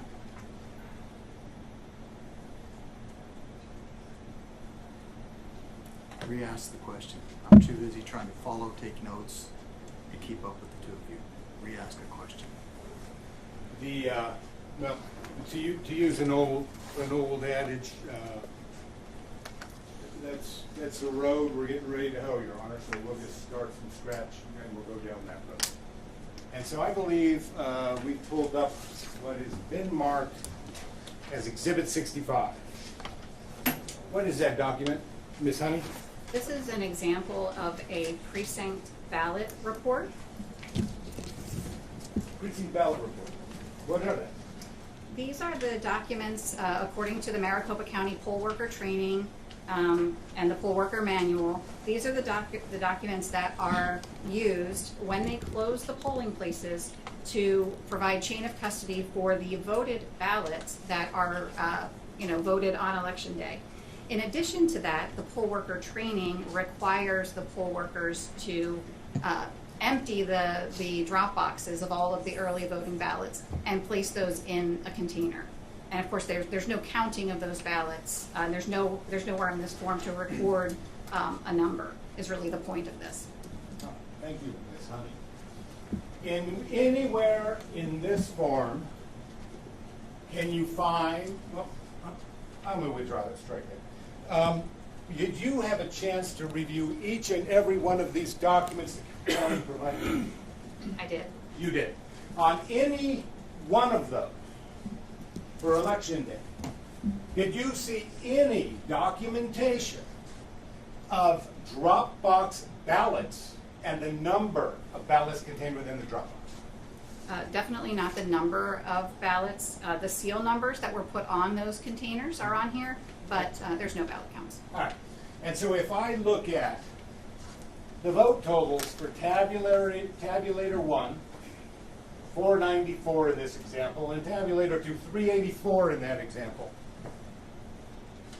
that's how many ballots were contained in the black bag. Is that correct?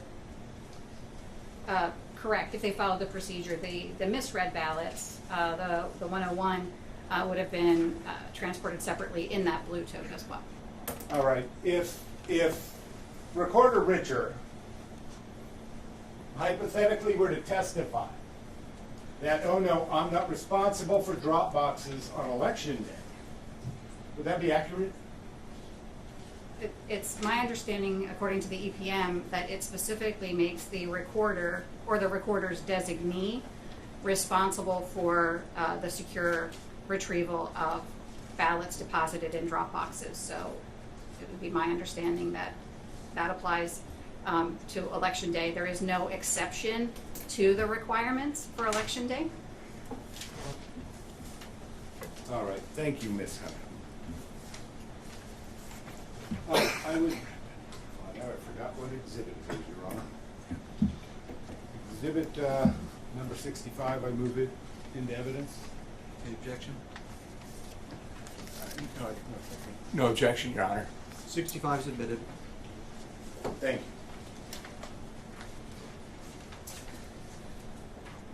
You had an opportunity to review some of Recorder Richter's emails, is that not correct? Yes.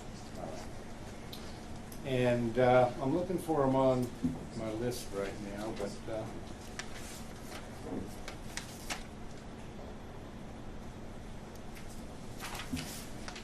They're on the PowerPoint. what? They're on the PowerPoint. Oh, they're on the PowerPoint. Thank you, Ms. Hunter. Did you want to finish your PowerPoint? All right. I just don't want Ms. Honey to be duplicative for the court. Sure. But I do kind of want to, I think Recorder Richter's email is exceptionally important. And I believe I moved this into evidence earlier, Your Honor. What is it? What number? Richard's, yes. M1 on our list. M1. What is the court's designated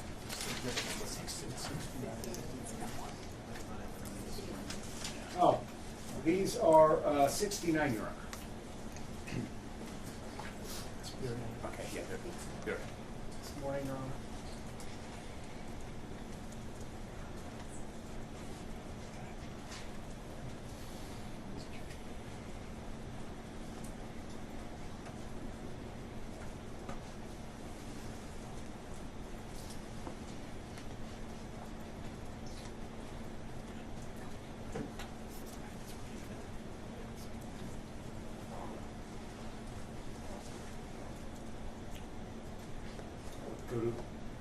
Go to the last page of this.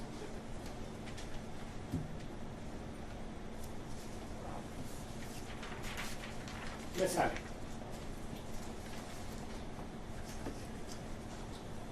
Aside from making guesses,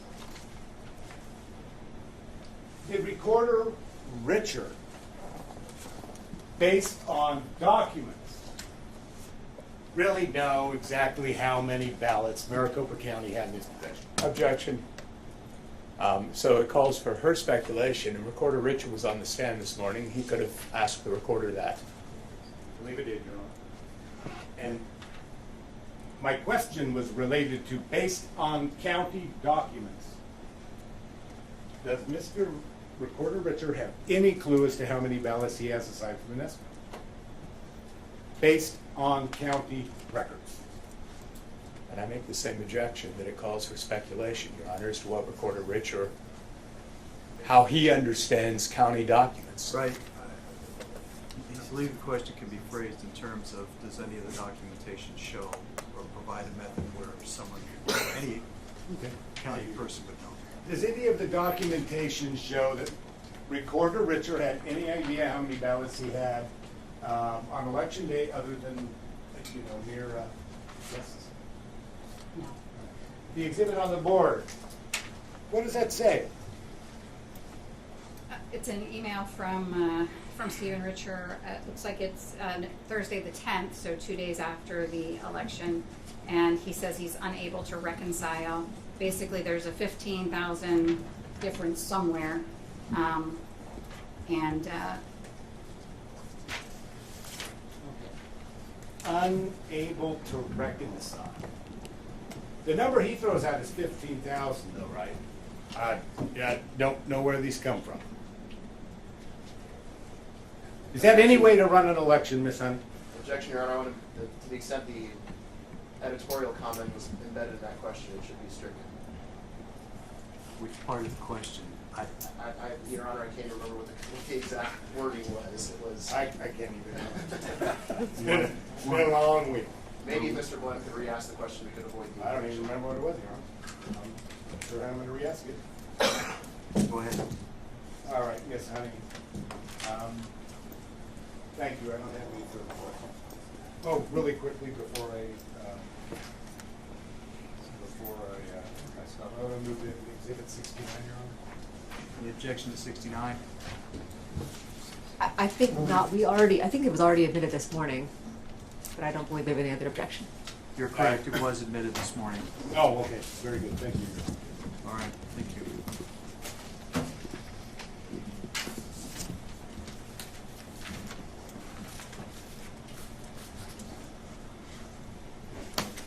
Just one moment, Your Honor.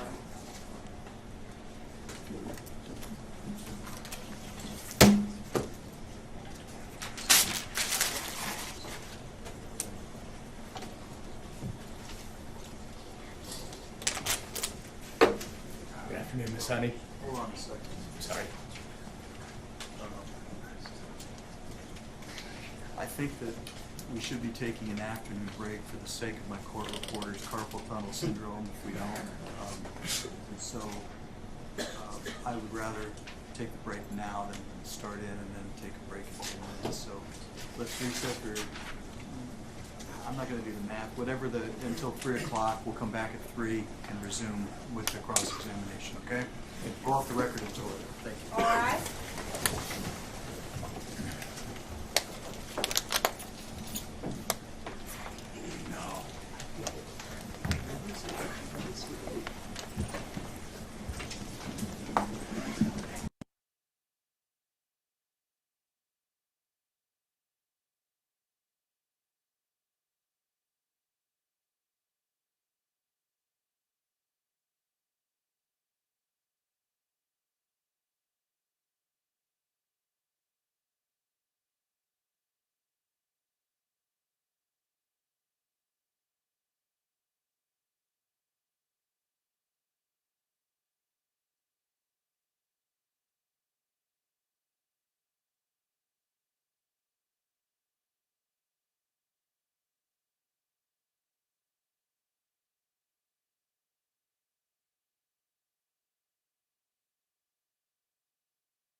seated. Came in just a minute early here because I need to do something, so just give me a minute before we start it.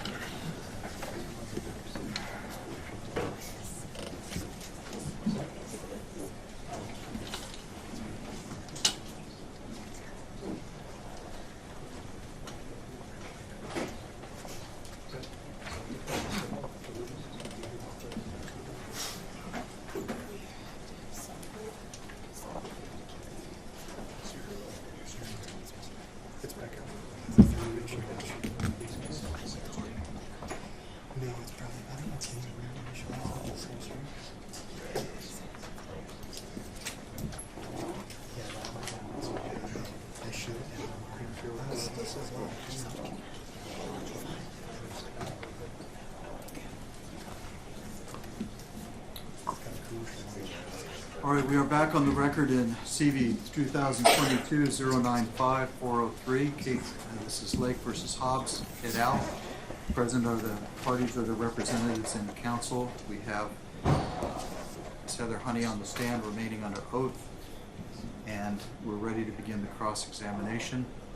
You may proceed whenever you're ready.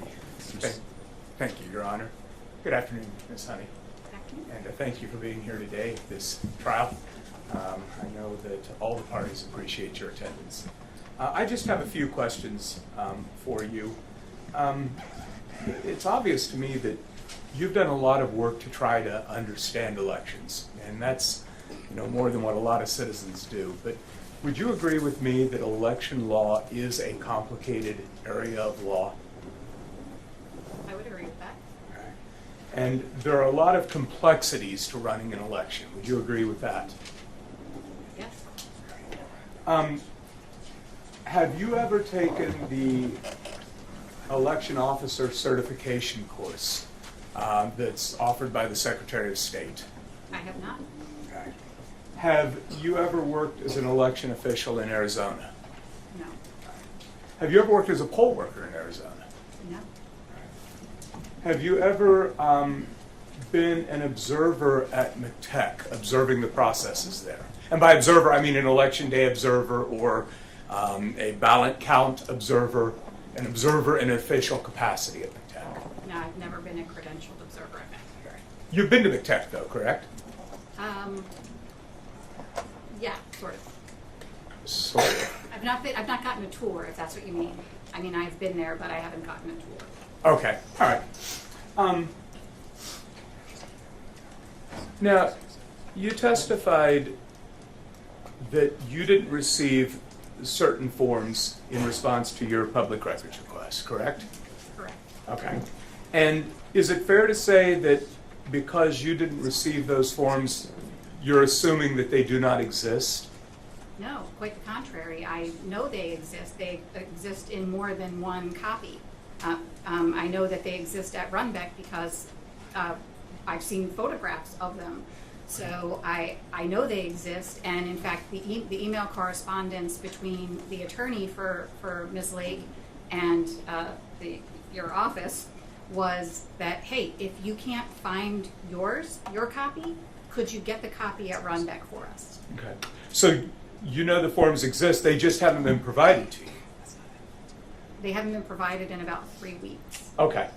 And Ms. Honey, I will let you know that we believe you're being honest, that you don't believe you've received them.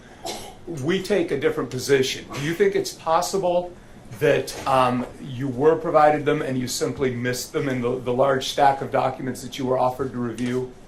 Absolutely not. Okay. All right.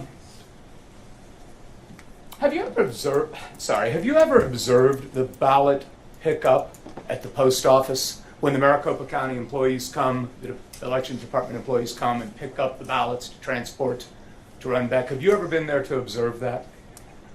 I'm sorry, when they pick up the ballots at the post office? No, but I did actually speak to 3 people at the Phoenix Postal Facility. But you've never personally observed that? I have not personally observed that. Your Honor, I apologize for interrupting, but I believe we have the rule to exclude from the courtroom any testifying non-expert witnesses, and I believe one of those witnesses just entered. Mr. Soniker, I believe. I have to rely on counsel for that. I don't. What's the question? You need to leave. Oh, okay. He's been sitting there for the last hour. I did not see him, Your Honor. I was focused this way. I believe the attention was brought to opposing counsel and thought it was Mr. Barris, but it was not. I don't know who the gentleman is. I wasn't hearing your conversation. I just know that gentleman's been sitting there for the last hour plus. But, so, I don't believe it was intentional. I believe you're like me. You're intent and focused on what's in front of you.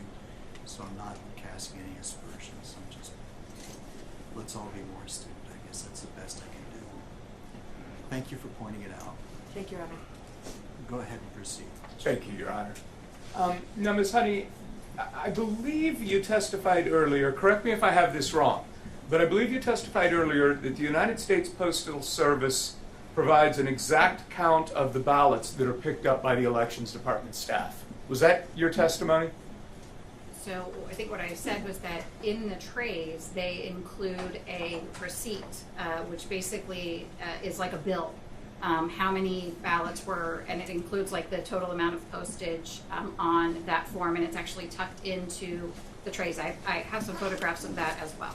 Okay, and you said they put it in. You mean United States Postal Service employees? That is my understanding. Prepare the receipt and put it in.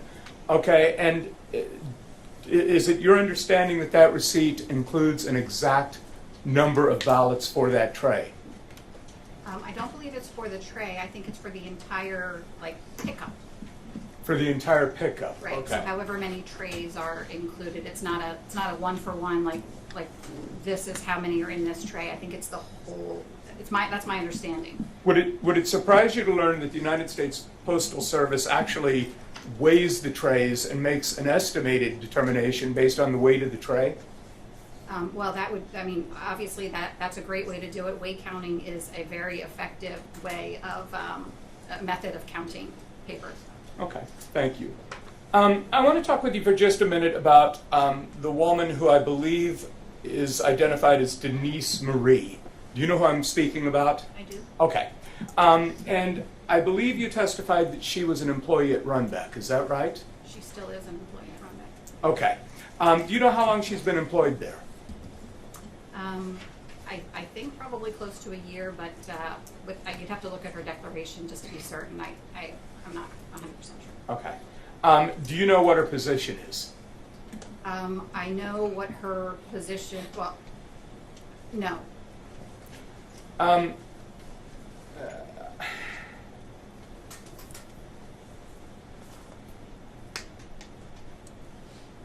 right, I want to talk with you about Leslie White. And again, when I say Leslie White, you know to whom I'm referring. I do. Okay.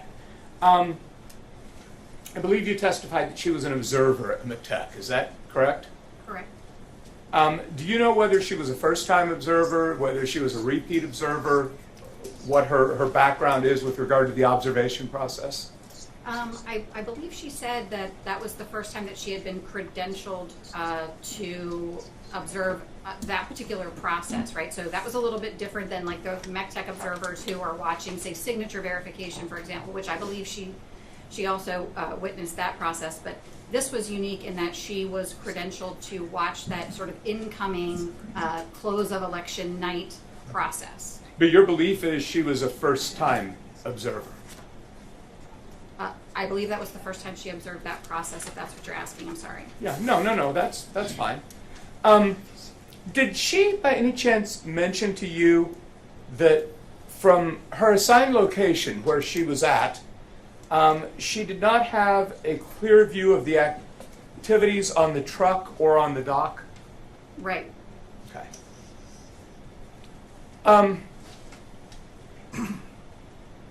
Do you agree with me when I say that Leslie White did not actually say in her declaration that she was worried that ballots were not being counted? That she didn't actually say that, I'm worried ballots are not being counted? Are you asking if those were her words specifically I'm in going to her? object, Your Honor. The declaration speaks for itself. You can ask the question related to this her statement, but I thought there was testimony as well about conversations with people. So re-ask it, Mr. Would you agree with me that Ms. White, Leslie White, never actually said in her declaration or to you that she was worried that ballots were not being counted? She most certainly said to me that she saw the seals being removed, the transport containers being opened, and that there was absolutely, that's in her word, absolutely no counting of the ballots. They were simply picking them up out of the transport container and putting them into trays, and then putting those trays onto like what she was calling a cage or a cart, and that they were just moving these through. She was concerned about that. So in her declaration, she doesn't say that. She says, and I'm wondering if she said any of this to you. She was concerned with the disorganized way the ballots were being handled. She said, I did not see any person count any ballots or record any information. I didn't see it. But she didn't say it didn't happen. When she spoke with you, did she talk about what she saw and what she observed, or was she making statements beyond that? So I think you're mischaracterizing what she said, but if you would like me, if you have a copy of her statement, I'd be happy to point out what I'm talking about. It's all right. We'll move on. Okay. I want to come back to Denise Marie. You testified that, I believe you testified that she told you that Runback allowed, or maybe it just happened, I don't remember exactly what you said, but employees brought in ballots from home. Do you remember talking about that? Yes. Okay. And Denise Marie was concerned about that, correct? Denise was concerned that this was basically announced as though it was a perk of working at Runback, and that they were permitted to do it. She thought it was, in her conversation with me, she thought it was, questionable practice, but that, people did it. She saw people do it. Did she tell you how many people or how many ballots she estimated might have been subject to this? Yeah, so she said she personally saw at least 50 that were brought in by employees and added at that point. Okay, thank you. Now, continuing on with Denise Marie, there was some back and forth between Mr. Blem and someone for the defense counsel, and some objections were lodged, and so I'm not sure if you ever answered the question Mr. Blem asked. I believe he asked you if it was true that Denise Marie was asked to go get a ballot count because Maricopa didn't know. Did you answer that question? Do you have knowledge as to whether Denise claimed that she was asked to go get a ballot count because Maricopa didn't know? I don't believe that's what she said. Okay, very good.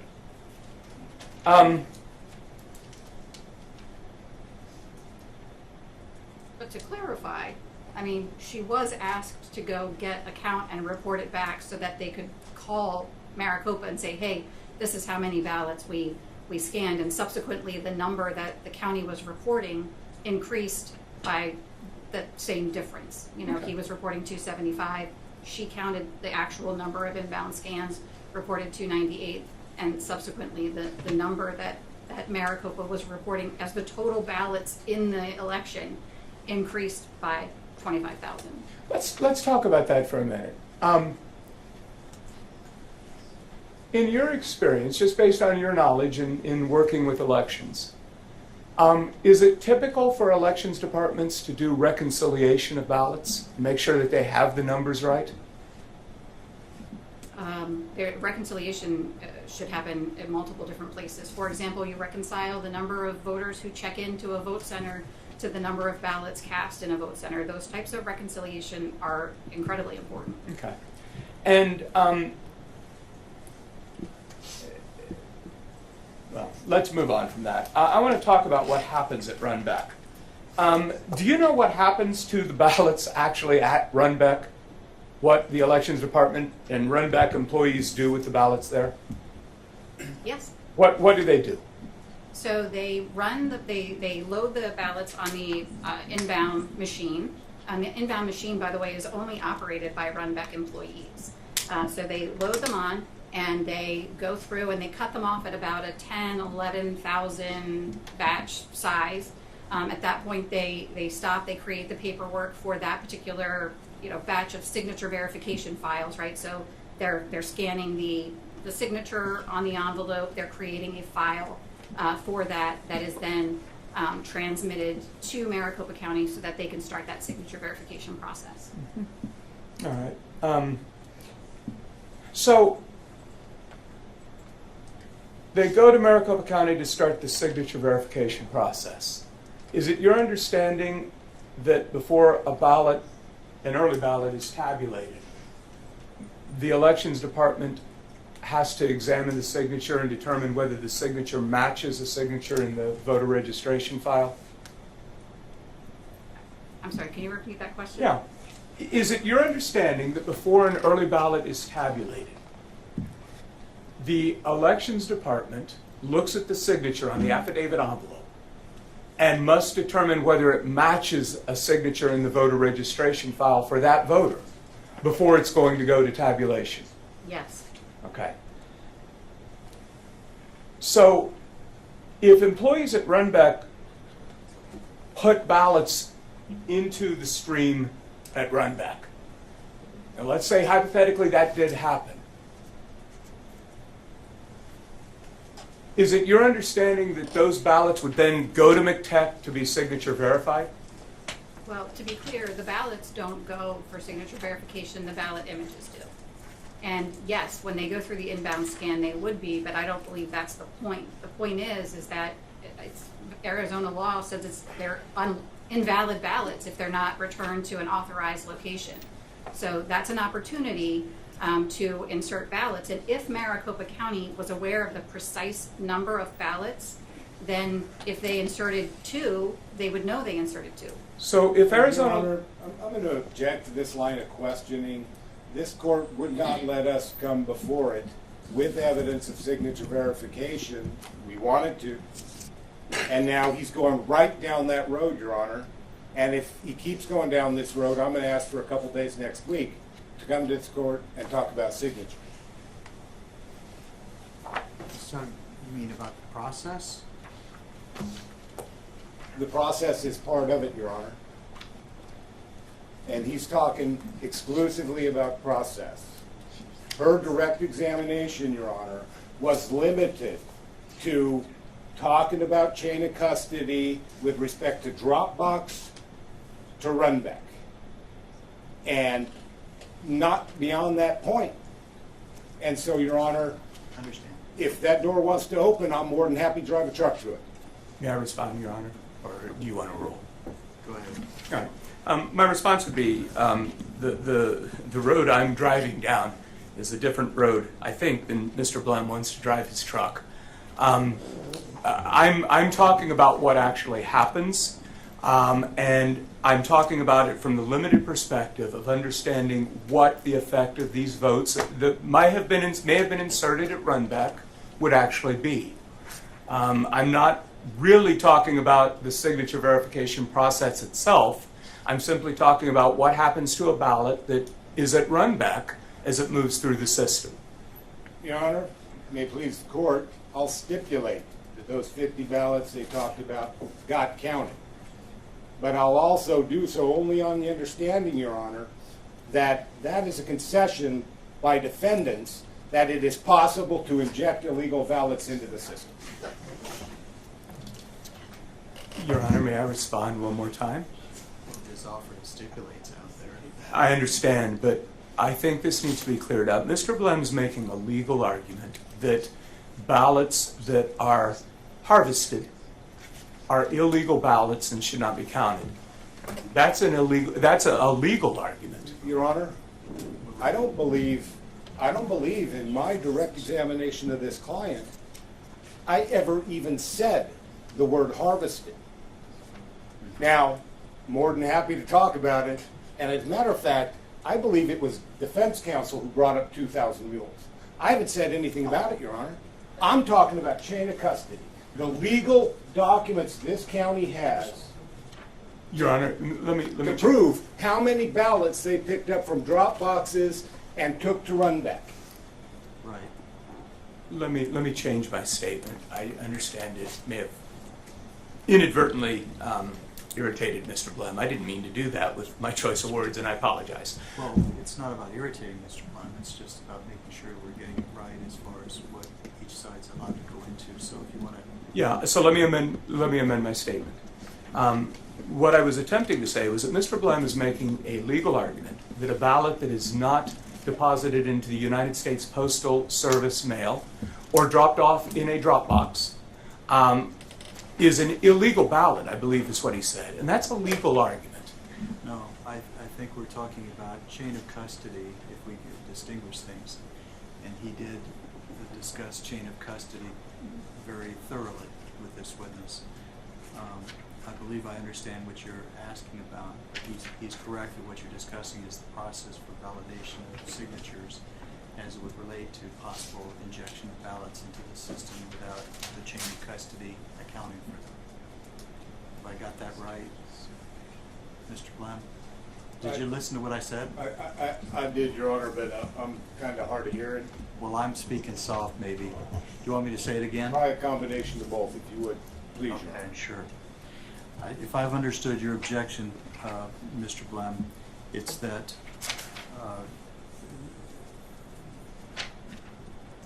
you've limited your direct examination to chain of custody, and what is being talked about here by Mr. LaRue, the questioning is to elicit testimony about the handling of ballots that might violate the chain of custody if they're into the system, and why those ballots would still be subject to verification through the signature validation process regardless of how they came in. Your point is that you are saying, wait, it's only about the chain of custody, and if it violates the chain of custody, that's the analysis that you're in. End of story. That's where it goes. Yep, what I'm saying is, Your Honor, the direct examination was about chain of custody and the importance of chain of custody. Got that. So that there are no points of access of illegal votes into the system. Well, he's taking the word illegal, and he's talking about the legal argument. What you're talking about, that there are votes that are not accounted for under the chain of custody that are placed into the ballot system or the election system. Well, go ahead. I can go down that road, Your Honor. It's illegal for a county elections official not to do a job they are legally required to do. So if we want to talk about illegality, we can go into that point. I understand your point, but I guess you're objecting to Mr. LaRue going into his argument that separate and apart from your position there, that if in fact ballots were somehow put into the system, in this instance, I think we're talking about the run-back ballots. And Your Honor, that's fine. I'll let him go down this road because it's my understanding that what he's saying is, it doesn't matter. Their ballots were counted. And so I'll let him go down this road, Your Honor. But I'm going to reserve my argument. Well, certainly. And I'm going to talk to you all about closing arguments at the end of the day today. Thank you, Your Honor. Go ahead. Thank you, Your Honor. Just a few more questions, Ms. Honey. You're not an attorney, correct? No. Okay. So I'm going to ask you a legal question, but you only have to answer if you have an understanding about it. If you don't have an understanding, it's perfectly fine to say, I don't know. Are you aware that under Arizona law, a ballot is not actually unlawful if it is, the term that's used sometimes is harvested or ballot collection, but if somebody who is not authorized to handle it deposits it, or like what happened at Runbeck, if somebody brings it and inserts it into the stream but not into a designated authorized drop box. Are you aware that under Arizona law that is not actually an unlawful ballot? I think the term in the law is an invalid ballot. Okay. Just 1 minute, Your Honor.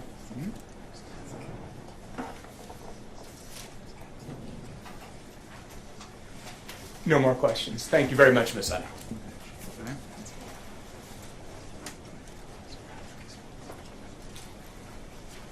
All right. Your Honor, we would just have a moment to confer on this side, see if we have any other questions. Sure. You may.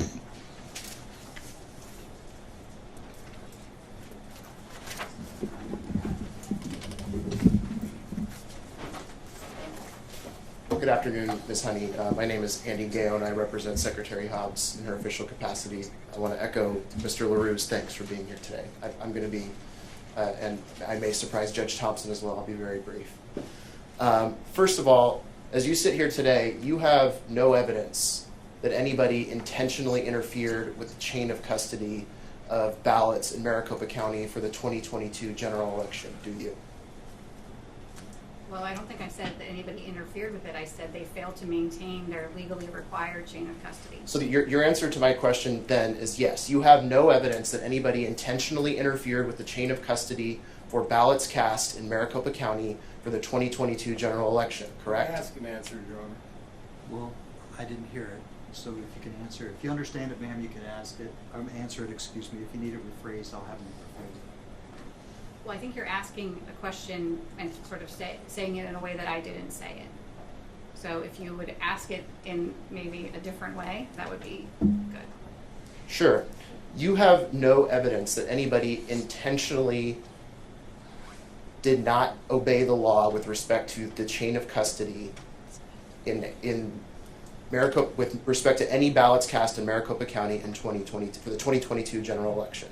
I believe I understand your question. Okay. And I would say that somebody, a person, and it's my understanding that the recorder is responsible for maintaining chain of custody. Somebody made the decision not to do it. And I would say that when they made that decision, knowing what the law is in Arizona, that was an intentional decision. And I'm sorry, Ms. Honey, but again, that's not what I'm asking. I'm asking what evidence. You have no evidence that anybody made an intentional decision to do anything here, correct? Well, I think that Your Honor, I think this is a yes or no question. Yes, it is. If you understand the question, if you don't understand it, ma'am. I don't understand the question. I think I felt like I answered it, so I'm Okay. sorry I don't understand. And then, other than the 50 ballots or so that were mentioned in one of the declarations about family members at Runbeck, you have no evidence that any other ballots were, quote unquote, injected into the system at any point in time, correct? Well, unfortunately, because of the I'm sorry, Ms. Honey, again, it's a yes or no question. Other than those 50, you have no evidence of that, correct? Can you ask the question in a different way? Certainly. There was some discussion earlier that the employee at Runbeck told you, and it's reflected in her declaration, that she estimated that there were approximately 50 ballots of either Runbeck employees or Runbeck employee family members who dropped off their ballots at the Runbeck facility. Is that correct? Correct. Okay. And my question is, beyond what that particular person told you with respect to those approximately 50 ballots, you have no evidence that any other ballots were, quote unquote, injected into the system at any point in Maricopa County for the 2022 general election. Is that correct? I could say that's not an answerable question. As you sit here right now, you have nothing else to say on that issue beyond the 50 ballots that were specifically mentioned to you by that individual, correct? No, I have something to say. No, I'm asking about evidence. Do you have evidence? Yes, I think that the failure to have chain of custody makes it impossible to know how many ballots were or were not transferred. But as you sit here now, the only ones you know about are the 50 that were mentioned to you by the one witness, correct? The only identifiable ballots that you can speak to today are the 50 that were mentioned by the Runback I witness. can't identify those 50. I don't know who they are. Thank you. I have nothing further, Your Honor.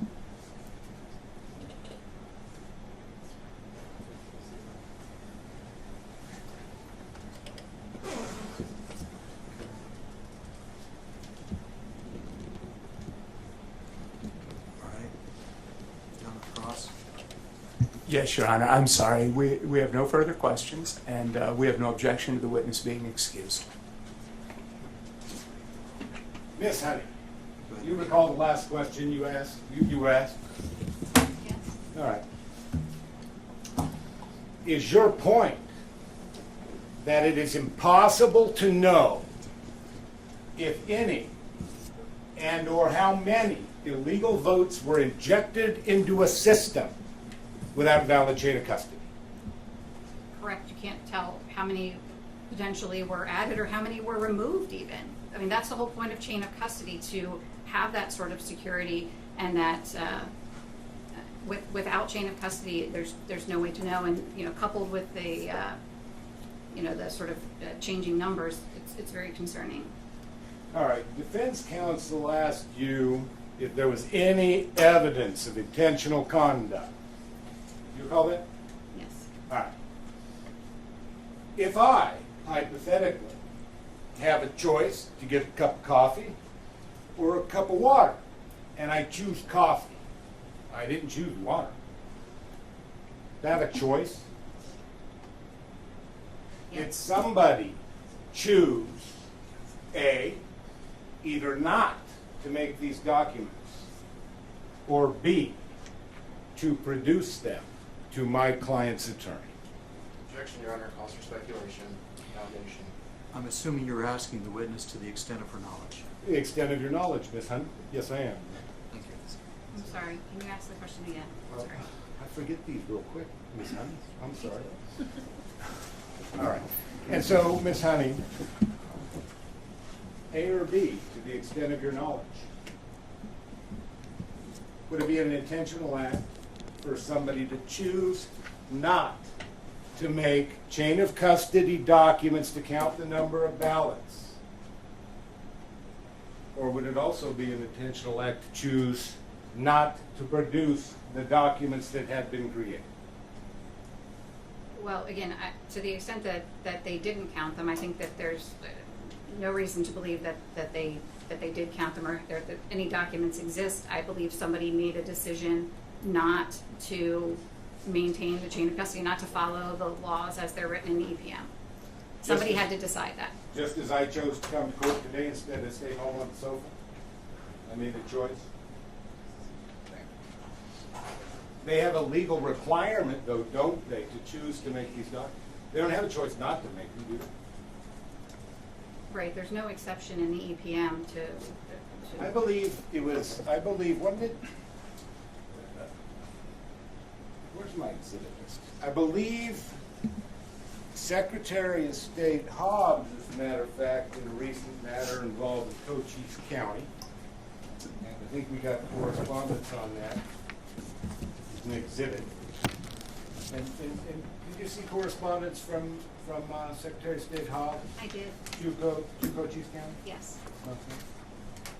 What did she tell them in that correspondence with respect to Arizona law and the EPM? Objection, Your Honor, this is beyond the scope of the cross-examination or the direct at this point, and irrelevant. It is not, Your Honor. They asked my client specifically if she had any evidence. And I want to make the point, Your Honor, that even their client says you have no choice. You must follow the law. When she told Cochise County, you must certify your election, Your Honor. They're two different She questions. said it in her letter. There's, just to clarify, please.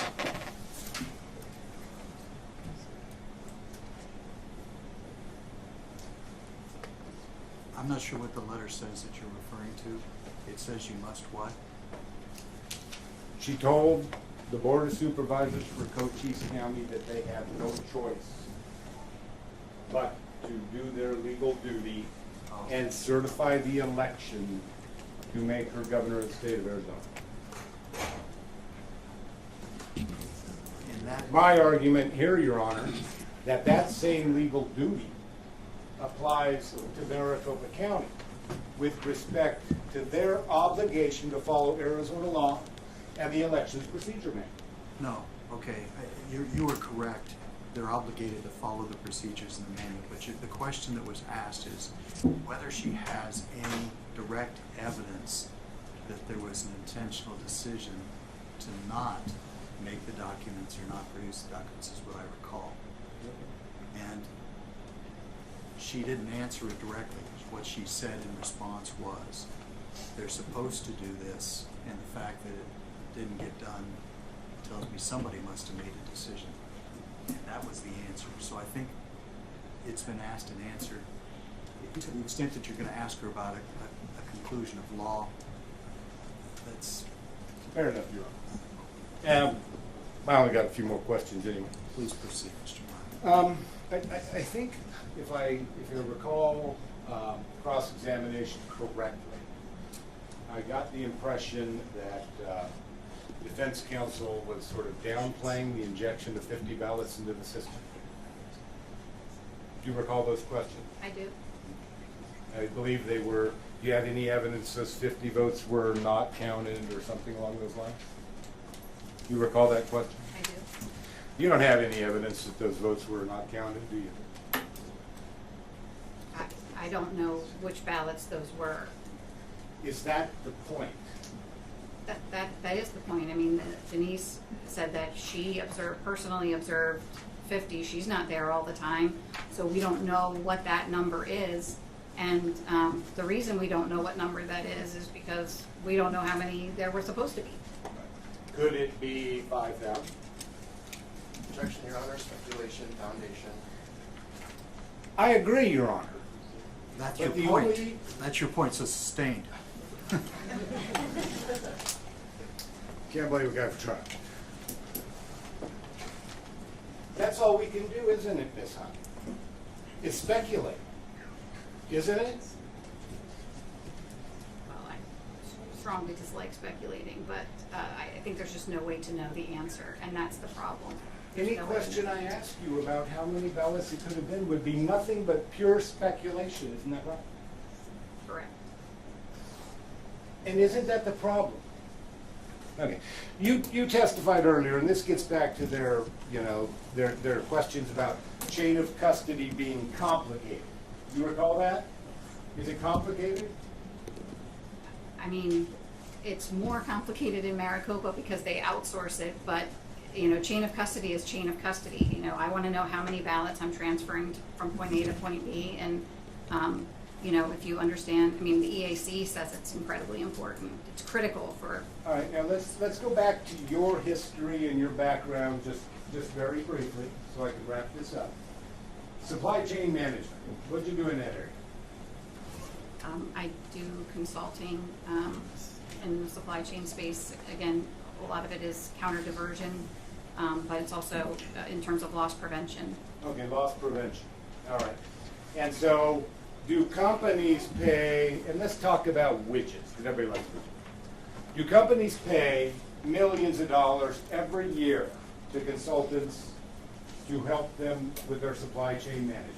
Your Honor, I'm going to object. It seems to me that this is beyond the scope of cross-examination. It is. Your Honor, he asked her specifically, he asked her, is chain of custody complicated? Your Honor, I don't believe that was my question. Hold on. And my argument is this, Your Honor. Wait. I'm not in the habit of debating objection or rulings on objections. Understood, I'm just going to make a legal argument. But, Which is an argument with the judge about the ruling on the... oh no, I'm not trying to argue with the judge. I want to make a challenge to his objection. It may be a distinction without a difference, Mr. Butler. All right, thank you. But if you're ever in a position where I make a ruling and you think that you need to make a offer of proof to show that I may be mistaken, I will let you do that, okay? But not back and forth. Understood. Discussion or argument, okay? So I'd like to make a quick offer of proof right now. Then go ahead and do that. Anna Honey, do companies spend millions of dollars a Well, year? Wait, you're just continuing the questioning. Oh. As far as an offer of proof, I want you to tell me what you expect to prove and how that would make a difference with regard to my rule. That's what an offer of proof. I guess, Your Honor, I would expect to prove that, you know, big companies spend millions of dollars every year, you know, to get 5,000 widgets to your local Ace Hardware store. And they do it successfully. I'm not arguing. And so, I'm not arguing the concept. I'm arguing that whether or not your offer of proof is going to show me that this is something that was touched on in his cross. understood. And I'll just move on to my last point. You were part of the 2021 Arizona election, is that correct, Ms. Hunt? And this is relevant to Mr. LaRue's question to you about the Postal Service receipts. You recall that question? And I do. Okay. And Mr. LaRue was telling you, well, those aren't really receipts, are they? Those are weights. Is that true? I believe Mr. LaRue asked if it was possible that they were weight counts. Okay. And are weight counts a valid tool to count paper documents? Yes. Okay. Why is that? Scales are precise, and you can determine the weight of a single sheet of paper, you can determine the weight of a single ballot, and then weigh it, and, you know, you're within, it's a pretty accurate measurement. That's what weight counting is. Well, let me ask you this question. During the 2021 audit, did you and your crew weigh all of the ballots? Objection, Your Honor, relevance. I'm getting to my relevance. I give him some leeway. Go ahead. You can answer it, ma'am. Go ahead. We didn't weigh all of them, no. We weighed some boxes. Now, the boxes that you did weigh, was the weight count consistent with the other counts? Yes. How many counts did you do? Different counts? I can't say, I mean, Well, I think there was half maybe? the machine count, right? Oh, I'm sorry, I didn't understand your question. Yes, there was a hand count, a weight count, a machine count, and in some cases an audit count, and then there was a count of ballot images as well. Ballot images. Did you photograph each ballot? Correct. So you could count those images. And were they all consistent with a weight count? Yes.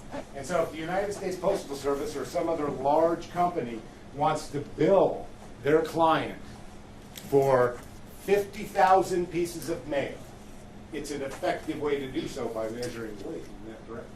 If it's the same piece of mail type. Same mail type. All right. I have no further questions. Okay. Can we excuse the witness? I excuse the witness. Witness? Thank you. No objection, Your Honor. You're excused.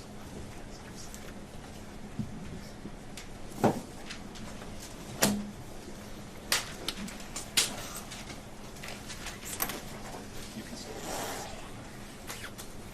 Your next witness. Wait. I think we're okay. Your next witness would be? Your Honor, our next witness is Bobby Bencourt, please.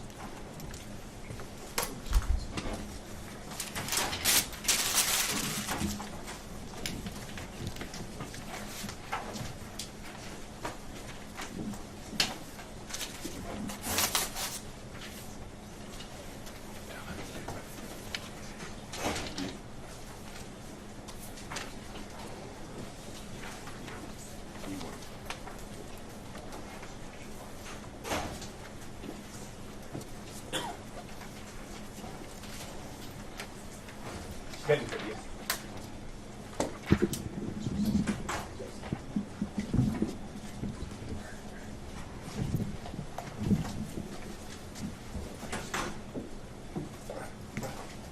Sir, if you could just stand right there in front of my clerk, she will swear you in.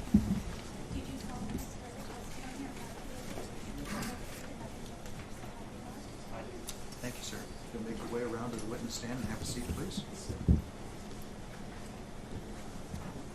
Okay. Who's going to do this examination? I am here. Whenever you're ready, Mr. Olson. Yes, sir. Good afternoon, Mr. Betancourt. Would you please state your full name for the record? Bradley David Betancourt. And what is your occupation? Well, I generally work with real estate and have my own company and work with my dad. Did you have occasion to be hired by Maricopa County for any elections? Yes, I decided to work as a T-Tech with them. They reached out, I applied, and they reached out after. And when did they reach out to you? Oh, a little over a month before the election, And you're referring to the 2022 general election or the primary? the general election. Okay. And what is a T-Tech? Well, we would set up the sites beforehand and site watch on the days of polling. And in terms of setting up the sites beforehand, what kind of work were you doing? Well, we focus mainly on the site books, the printers, and the MoFi, which is like a Wi-Fi. Okay. And the site books are the device that's used to check in a voter and have their ballot directed towards whatever precinct they're in? Correct, yes. And did you participate in the election prior to Election Day in any kind of fashion? I was working with them for about a month, approximately, and we set up sites beforehand, some of the early polling sites, and we also site watched early, and we actually created a T-Tech group, a text group, to stay in touch while we were site watching. How was that group set up? Was it through your supervisor or? Yeah, it was through the supervisor. And who was that? That was Jose. Do you have a last name? Jose Luis Arbayo. And is he an employee of Maricopa County? He's a permanent employee, yes. And what is his function at Maricopa County? Well, he was basically our supervisor for the T-Techs. He had been a T-Tech previously as a temporary employee, and he wound up getting a permanent position. And how many T-Techs were in this group that he set up? Well, there was him as the supervisor and then 15 T-Techs. And approximately how many vote centers would be covered by these 15 T-Techs, of which I assume you were one of them? Correct, yes, I was a T-Tech. So on election day, if that's what you're referring to, we all started out at one location. Some of us stayed at that location the whole day, and other ones moved around to multiple locations. If you actually look in one of the exhibits on the text messages, one person had well over 100 miles driving around to probably about 5 or 6 sites throughout the day. Do you have an estimate as to how many vote centers were covered by the 15 T-Techs, approximately? I would say a minimum of 20 to 30. That's a bare minimum. And at this point, I would like to bring up Exhibit 58.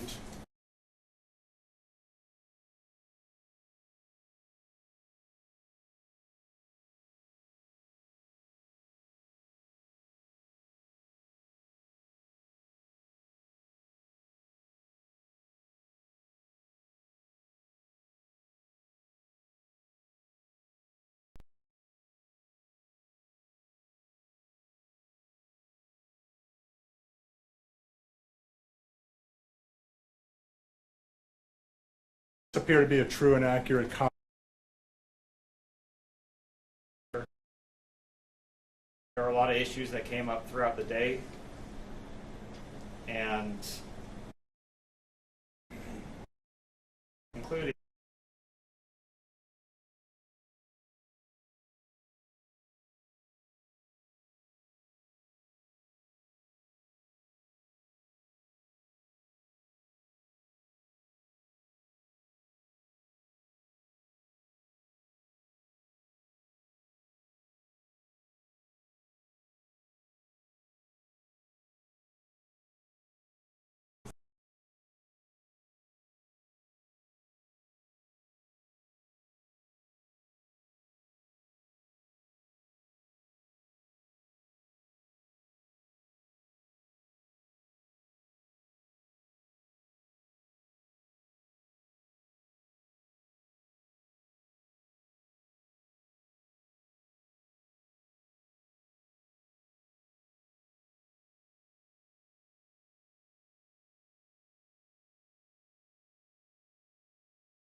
ballot due to the way that the voter marks the ballot?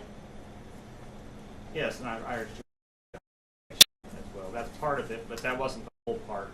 So that was definitely not the whole part. There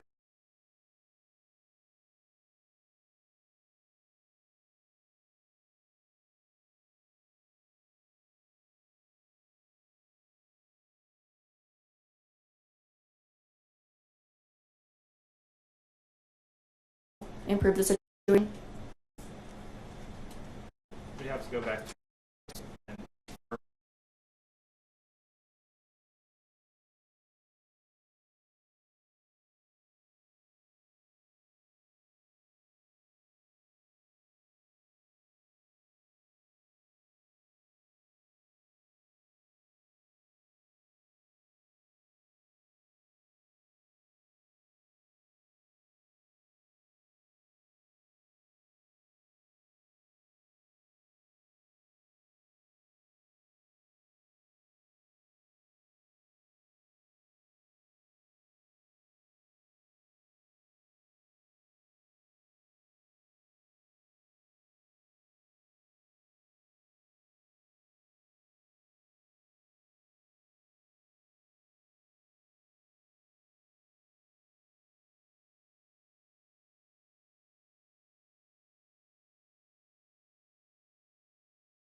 committee's election integrity program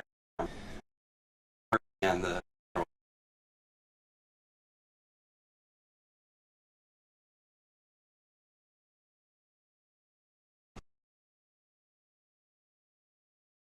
because there's not a by law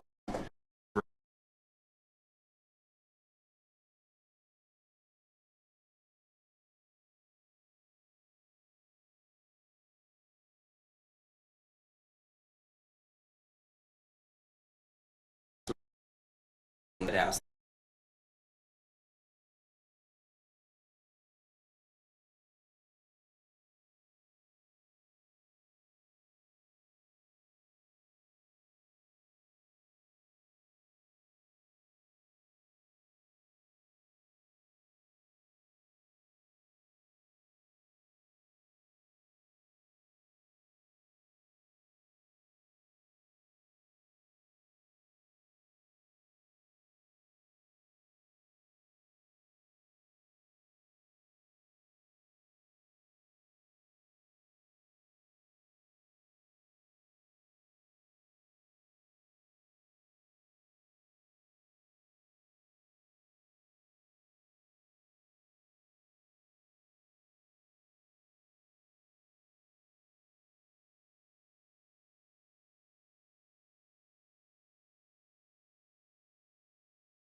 I can't think of I had a different experience. There may be, but for the most part, you know, aggregated together, pretty much everyone had the same winners with tabulator problems out of 227, which comes out to about 59%. I don't see how that could be characterized as a small matter. mentioned you created a report along with the other roving attorneys that you worked with. Did you disseminate that report to anybody? I did send that report out. Do you believe that report is accurate in its presentation of the events of Election Day? Absolutely. I was very careful not.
To understate the extent of the problems at the vote centers that arose on Election Day?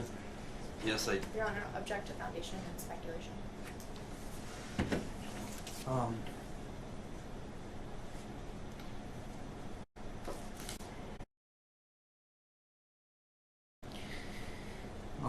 right.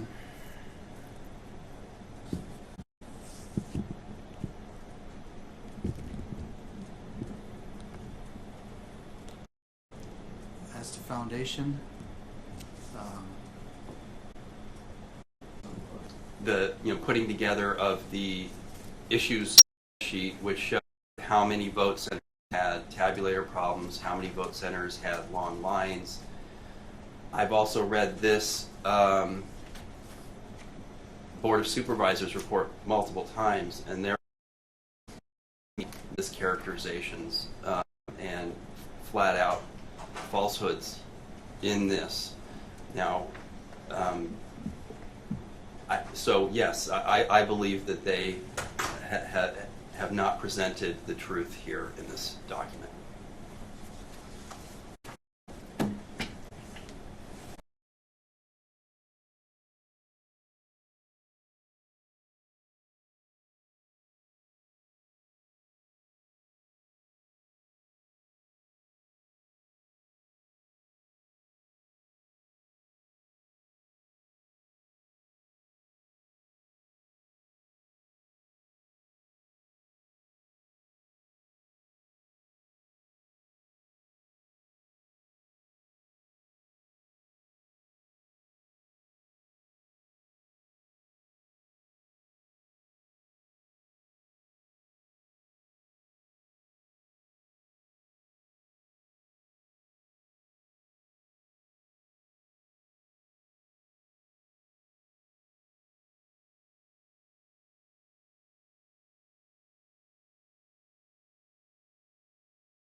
famous last words. Smiling again because we're down to the brief, and I've only got a few things, Your Honor. Your Honor, if I may, our records indicate the plaintiff has consumed 272 minutes, 22 seconds, and defense together has consumed 87 minutes, 27 seconds. You know, I'll have to check with.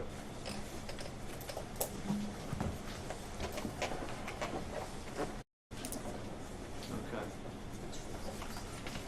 If I take his total, that puts you at 4.5 hours. Yes, Your Honor. So you'd still have another hour with Mr. Barris, right? What about your case, Mr.? Well, all three of you. What do you think about how many witnesses are you thinking about calling? We have 4 witnesses that tend to call if we put on our case in chief tomorrow. Part of my problem is that if you spent all your time,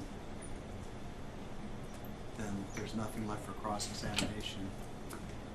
I'm aware of that, Your Honor. Okay. It's a strategy call.